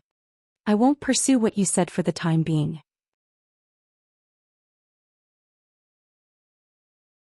But there's one thing. When Qin Kongzi threw out those two corpses, Li Yunxin became violent. Does he really care about the demon generals under his command that much? Can he use this to lure him into a trap? For example, you? Lu Laodao chuckled twice and shook his head. Sendo's thinking is off again. In this world, if there's anyone who understands Li Yunxin the most, it's me. Sendo said that Li Yunxin suddenly became violent because he saw the corpses of the demon generals under his command. He actually hoped that Sendo thought this way. But in reality, it's not like that. Ming Zhenzi seriously thought for a while. Then it's to confuse us and create this illusion? Lu Gongzhan was silent for a while and sighed. That's not it. Li Yunxin's violent rise was real, and his resentment was also real. But it wasn't because of the demon generals themselves, but because of himself. He didn't cherish the lives of demon generals that much. What truly made him angry was the feeling of not being able to control the life and death of the demon generals under his command. These two things seem similar, but there's a world of difference between them. That Li Yunxin only cares about himself. Even if he seems to care about others, it's still for himself. Ming Zhenzi seriously thought for a while again and sighed in understanding. What you said is somewhat reasonable. this person. He turned his head to look at Gui Yuanzi. Gui Yuanzi was also silent for a while. But you have to be careful. This Daoist isn't an ordinary person. In the world, perhaps there were only a handful of cultivators who could receive the evaluation of the Pill Cauldron sect's sect master. And among the people of the secular world, this Lu Gongzan was definitely not rare. But in this kind of situation, this kind of evaluation wasn't a good thing. At the same time this signified approval, it also signified fear, vigilance, and a lingering hidden worry related to life and death. Ming Zhenzi turned his head to look at Lu Gongzan again. Good. You, this Daoist, also have the root of wisdom and immortal fate. Although your background isn't clean, I'll temporarily take it that you were previously coerced by that demon Li Yunxin. But from today onwards you must follow by my side. If I discover that you still have any shameful dealings with demons, I'll immediately take your life. Lu Gongzan took a deep breath, restraining his expression. Then he raised his hand and gave a deep Daoist salute, saying solemnly, "The two Sendo have a broad bearing and don't stick to one pattern. You're actually able to take Lao Dao's words to heart. That's something that demon Li Yunxin can't do. Being able to follow by Sendo's side, how would I dare to have any improper thoughts? Lao Dao, my only wish is to be able to learn the profound Dao for the rest of my life, stay away from the disputes of the secular world, and live a peaceful and unfettered life."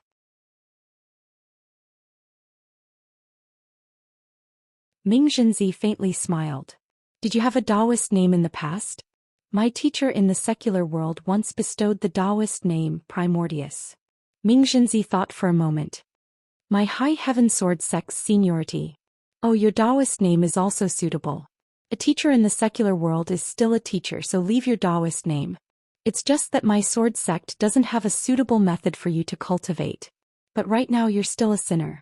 Only by eliminating that demon Li Yunxin can you clear your name. At that time you'll naturally have a way to cultivate. But now, since you said that you understand Li Yunxin the best, what do you think we should do?" Lu Gongzan shook his head and smiled bitterly. "Sendo, my knowledge is limited and I don't know what the current situation of Daotong and Kenzo is like. It's like a general leading a new army. The soldiers don't know the general and the general doesn't know the soldiers. How can I think of a brilliant method? But really, there's only one method, using force to break through ingenuity. When dealing with Li Yunxin you absolutely can't compete with him in wits. If you can gather the strength of Daotong and Kenzo to work together to hunt him down, and not let him have a moment of peace, you can probably eliminate him as soon as possible." Ming Zhenzi really took his words to heart. He pondered for a moment and sighed slightly. "It's not easy. That Qing Kongzi hasn't had any disciples fall in his hands before, and he himself has never seen Li Yunxin. Thus he underestimated the enemy. He's not the only one who thinks like that. And now Daotong and Kenzo." At this point Gui Yuanzi coughed softly. Thus Ming Zhenzi also stopped talking. "Let's leave this place first. Since the situation is like this. We have to avenge our disciples. Let's spread the news that Li Yunxin escaped with serious injuries to the world. Let's see how long he can hold on." Finished speaking, he waved his big sleeve. The three of them stuck close to the wild forest and headed west. Behind them, the dark clouds in the sky became thicker and thicker. The fire in the wild forest also became bigger and bigger. It was already autumn. Although the forest still looked dark green, the branches and leaves of the trees were no longer as plump and full as in summer. The terrifyingly high temperature first roasted the branches and leaves near the fire line dry of water, and then more fuel fueled the fire, causing it to spread even faster. Because of the high temperature, the air waves that rose into the sky swept away a large amount of dust, which then gathered into thick clouds high up in the sky. Thus there were white ashes and shards falling down. It was as if winter had come early and snow had fallen from the sky. This vast and boundless wild forest took up almost a tenth of the area of the Daqing state. It had grown for hundreds of thousands of years. How many billions of creatures lived in it?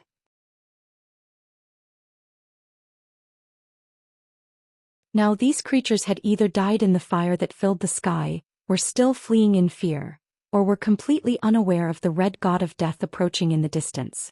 The source of the fire that spread from the center of the primeval forest was not ordinary fire. This forest was also boundless.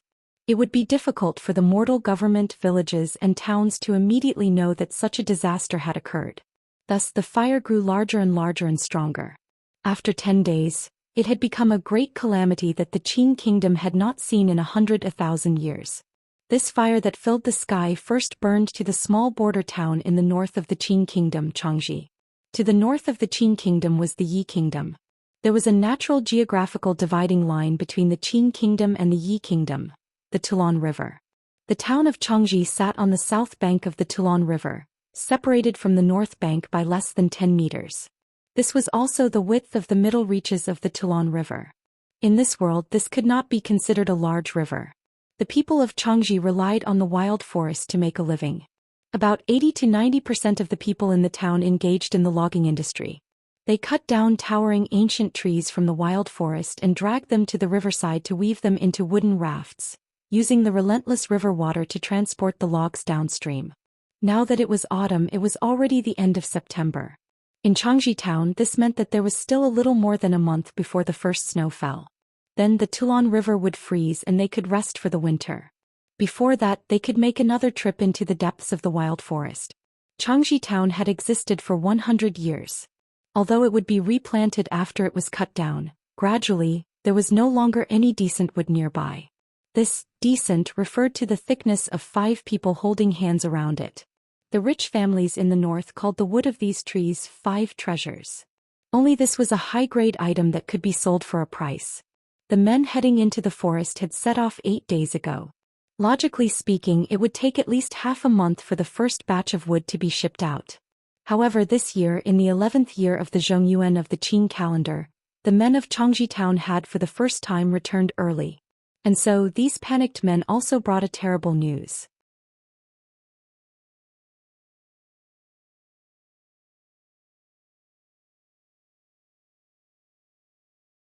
Chapter 342. The monstrous flames formed a wall of fire. Looking up, there were dark clouds and the blue sky could not be seen. Looking to the left and right, it extended beyond the horizon without an end. The terrible heat wave roasted the towering trees from dozens of meters away. Cold water splashed on them, even from dozens of meters away, would turn into extremely hot, transparent, superheated steam. In an instant it could scorch human flesh and pieces of flesh would fall from the skeleton. This terrible flame was pressing into Changji town. And judging from the speed of its advance, it would arrive within 5 days. It was impossible for human power to resist such a natural disaster.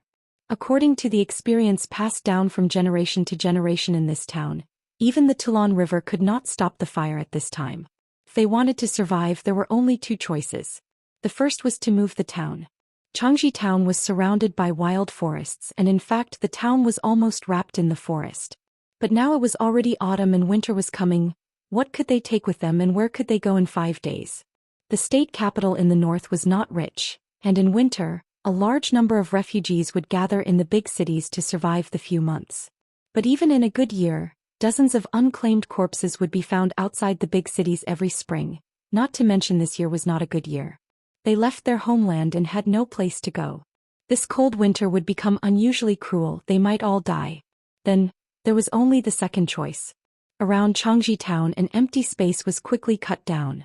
When the monstrous flame reached here, it might pass through the town. But this would mean a terrible workload, surrounding the town with a radius of dozens of meters, cutting down hundreds and thousands of trees that were about to mature. This was an unprecedented harsh challenge. But for the sake of their homeland to have a place to temporarily survive the coming winter, the people of Changji town chose the latter. They wanted to challenge this natural disaster, caused by some terrible power that they could not understand. So on the first day they began to cut down the small trees around the town. These small trees, including the small trees that could only be hugged by a person, were cut down, dragged into the town, used to strengthen houses or made into various tools. The population of this town was not large, only about 100. However, among these hundreds of people, even the wealthiest Yu family who dominated the town's timber purchasing power, were experts in this kind of work. On the same day, the news of Li Yunxin tearing apart Chengkongzi and being heavily injured spread to the southwest and northwest, including the Qin, Yi, Yu, Qin, Ping, Qi and Shi countries. The dozens of sects of Daotong and Kenzo all had sects in these countries and spread the news even more widely. However, the whereabouts of Li Yunqin was still a mystery. They had sent out disciples but no one had seen the demon. This seemed to be a matter of common sense. The territories of these countries were so vast, but the number of cultivators was pitifully small compared to the number of cultivators. Even though there were garrisons in all the major cities, they could only cast a general net, and that net was too big. By the next day the small trees around Changji town had all been cut down, and people began to deal with the bigger, thicker trees. The entire town was mobilized. The young and strong laborers worked day and night, while the old, weak women and children were responsible for food and sundries. The town had never been so united and busy before, but the fear that accompanied the busyness also lingered. But there were always strange people in the town, a young man and two even younger women. The three of them came to Changji a few days ago and stayed with the Yu family. It was said that they were also surnamed Yu. However, the man's surname was Yu and the two women didn't have surnames, only given names. One was called Wu Su and the other was Li Li. The three of them became the only idlers in the town. But in fact the man was the most idle and the two women were still busier. For example, the man surnamed Yu, named Yu Meng, moved a chair at noon and sat in front of the Yu family's door, watching the people of the town bustle back and forth. On the road paved with bluestone slabs, the men were shouting and carrying logs with faces full of impatience as they walked towards the lumber yard in the north of the town. Their clothes were torn by grass and wood, and their faces were covered with dust, mud, and sweat. Their hair was disheveled and there were even blisters at the corners of their mouths. But inside the bluestone brick gate of the Yu family's town, Yu Meng sat steadily on a rattan chair. He held a pot of tea in his right hand and played with a small black sword in his left. Two girls, one massaged his legs and the other peeled peanuts and put them in his mouth. They looked disgustingly leisurely. There weren't many girls in this small town that mainly relied on manual labor. Even if there were, they had long lost their original delicate and cute looks because of the hardships of the years. The 13 or 14-year-old girls had dark skin and stout bodies, like the rough women in the city of Wei. Therefore Wu Su and Li Li made the eyes of the people in the town light up. They were beautiful and had snow-white skin. Although their small hands weren't soft and boneless, they weren't as rough and calloused as those big hands. Most importantly, they had a different temperament that the people in the town had never seen before.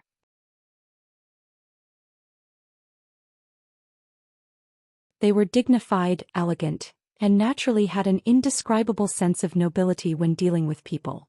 But they didn't have the snobbish attitude of the rich families in the nearby counties. On one hand they made people feel that they couldn't be played with and difficult to get close to, but on the other hand they made people feel extremely kind. At least that was what Xiaoping thought. Sun Xiaoping was carrying a log as thick as a bowl, and walking towards the north of the town. He was sandwiched between two people and could only see the inside of the Yu family's house through the gaps between the logs. But at least he could see it openly. If he walked outside he would probably be like the other teenagers, looking straight ahead, and only glancing at them when they were wiping their sweat, or coughing too frequently. But even this time was too short. They quickly walked past the Yu family's house. Sun Xiaoping walked a few more steps and felt his shoulders getting hot and itchy from the rough bark. So he suddenly spat on the ground. That Yu Meng is a lazy glutton. He doesn't even move his own hands and only orders people around. Those two girls have a hard life. Talking about these things at this time, no one should have paid attention to him. Unexpectedly, he received a warm and widespread response. The originally heavy and anxious atmosphere relaxed a little, as if the topic about the two girls had temporarily relieved these men. Then they started to talk about it. But they weren't helping. Some people who had been to the manors and prefectures laughed, saying that Yu Meng looked like the son of a rich family. This was not the kind of rich family in the county, but at least a rich young master in the prefectures. The maids of such a rich person probably ate and dressed much better than the master Yu in the town. In the future, when the young master married his wife, these two maids who had served him since they were young would probably become his concubines. From then on, as long as the family didn't decline, they would live a luxurious life. If this was called a hard life, then what were they called? Poor lives. Xiaoping understood in his heart, but he was not convinced and grumbled a few more words.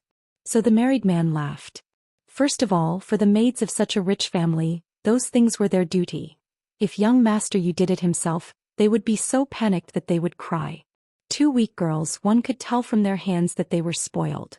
If young master Yu didn't need them to do anything, what would they do? Would they be chased out? After saying this, he teased Xiaoping, asking if he had feelings for the two maids. The one called Wu Su looked like the older sister with a pair of almond-shaped eyes. She looked very dignified and probably did things in a steady manner.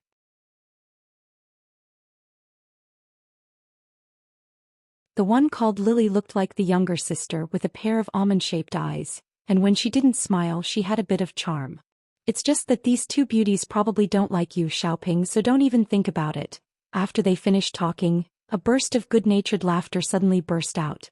This laughter passed through the streets and alleys, and seemed to lighten the dark clouds in the distant sky. But after a while, the laughter suddenly stopped and everyone became silent. Because it was snowing. White powder floated down from the sky as if the winter snow had arrived early. People knew that this meant the fire was getting closer and closer. If they didn't manage to escape this calamity, then those two lovely girls would also be buried. That fire didn't discriminate between life and death. Its ashes. Yu Meng put the small sword on his leg, raised his hand to catch the ashes and looked at it. There are only 3 or 4 days left. His tone and expression now were completely different from the silly young Master Yu in the city of Wei. Even because of these days of running around, his skin was darker and his figure thinner. Made his eyes look even bigger. Wu Su stopped and raised her hand. Do we really have to stay here? I went to see the fire a few days ago. Young master, it didn't look like an ordinary fire.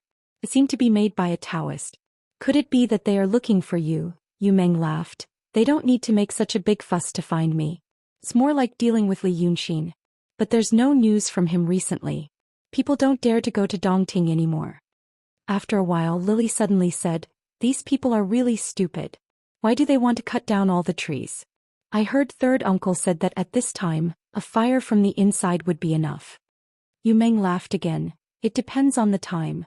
They will definitely use this method, but not now. They have to cut down all the big and small trees and carry them away and then set fire to the bushes.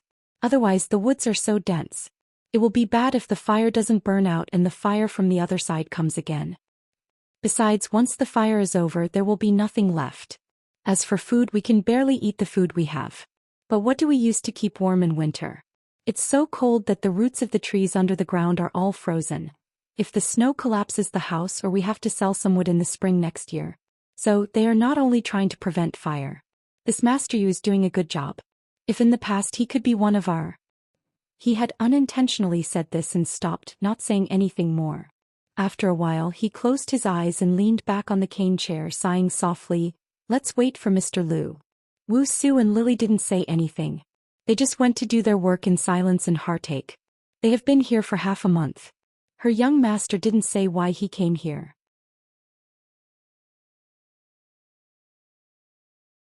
He only said he was waiting for someone. His former teacher, one of the most famous masters in the martial arts world, water-repelling sword Lu Gongjiao. So the next day passed, but the Taoist priests of various schools in various countries still didn't find any trace of Li Yunxin. At this time, the mortals in the secular world discovered the terrible fire. The competent provincial government began to organize the villagers to put out the fire, but soon realized that the fire was not ordinary fire. During the fight between Li Yunxin and Qing Kongzi, one released the 9th heaven thunderfire and the other released the 9th heaven godly thunder. How could mortals put out the fire caused by these two forces that didn't belong to the secular world? So the disaster couldn't be hidden anymore. It was reported to the higher authorities and reached the higher authorities. At this level, the Taoist priests stationed in the major cities had to be alerted. The wilderness forest almost supported half of the surrounding population. Even the stupidest of officials knew that if this dense forest was burned down, the consequences would be terrible. So the Taoist priests began to cast spells to try to put out the fire. But soon they realized it wasn't as easy as they thought. The fire was ignited by a true state Long Sun and a true state Taoist priest who specialized in thunder and fire. They fought with all their strength and risked their lives. How could the disciples in the conception and emptiness realms easily put out such a fire? So 3 days later, after the disciples who were sent out to try to find Li Yunxin's traces had tried, the Taoist priests of higher levels had no choice but to participate in this, fire extinguishing operation. As a result, the shortage of manpower increased, and Li Yunxin's whereabouts became even more mysterious. So on the fifth night, the sky of Changji town was still not dark. Instead, it turned into a terrifying and heart-palpitating blood red. The waves of fire could already be seen. The waves of fire covered the sky and the sun, like a 100-meter-high wall. The waves of fire not only brought high temperature but also strong wind. The strong airflow rolled up to the sky, and the streets and houses of Changji town could hear the howling of ghosts. The terrifying hot wind blew everything away. Even the surface of the Toulon River was covered with white mist, as if the whole town was sucked into another space. A day ago they set fire to the bushes outside the town. Now there was a 10-meter-wide isolation zone between the town and the wilderness forest. People gathered on the streets and breathed in the hot and suffocating air. They held all kinds of containers filled with water in their hands and waited in fear for the judgment of the fire. At around 7 p.m., 19 p.m. to 21 p.m., the forest outside the isolation zone was finally ignited. The waves of fire rose outside the town. At this time, even if people looked up, they couldn't see the top of the waves of fire. It seemed as if it was burning all the way to the sky and would collapse in the next moment. The town was surrounded by the flaming mountain, and it faced the Toulon River, which was even more foggy. When the trees were burning, the crackling sound was even louder than the firecrackers during the New Year. But the whistling sound of the airflow was even louder than the crackling sound. The young children were frightened and cried, but their cries were very weak in such a sound, just an inconspicuous interlude. The burning lasted for half an hour. The water in the buckets and basins of the people in the town began to warm up. But the people's efforts in the past 5 days seemed to have paid off. The fire did not cross the isolation zone. The scorched earth they burned had undug tree roots, which began to smoke because of the extreme heat. So in the land outside the town, there seemed to be hundreds of smokers underground smoking pots. Fortunately, it was only emitting green smoke. After an hour, it did not catch on fire. This scene was strange and terrible, but people slowly relaxed. They felt that this disaster was probably going to be over. So another 2 hours passed. No one dared to close their eyes and sleep. They were all vigilant. Most of the houses in the town were made of wood. If there was a fire, all their efforts would be in vain. People began to talk in low voices while watching the night. It seemed that if they spoke too loudly, the evil spirits hidden in the fire would be alarmed and misfortune would come. They drank water, ate food, and vigilantly watched everything around them, watching the terrible fire not far away. But on the whole, their tense emotions were slowly relaxing. The next thing to think about was how to survive this cold winter. How to find a way out in the coming spring. Maybe they could switch to farming. After the fire of the wild forest, the land would be very fertile. Maybe they could hire a few farmers from the nearby state capital, and they could switch from forest farming to farming. But they did not know who owned the wild forest. They had lived in the forest for so many years, but except for the government's taxes, no one claimed ownership. But they heard from the old people in the town that the forest in Changji town, including the even wider forest, was indeed someone's private property. Just like that, another 4 hours passed. People began to feel tired and some people were drowsy. But at this time someone frowned. Sun Xiaoping and a few young people were guarding outside the town. At first they stood with water, gritted their teeth and endured the scorching heat, ready to put out the fire at any time. After 6 hours they also felt tired, so they put down the water buckets and sat down. They ate the dry food they brought and occasionally chatted to pass the time.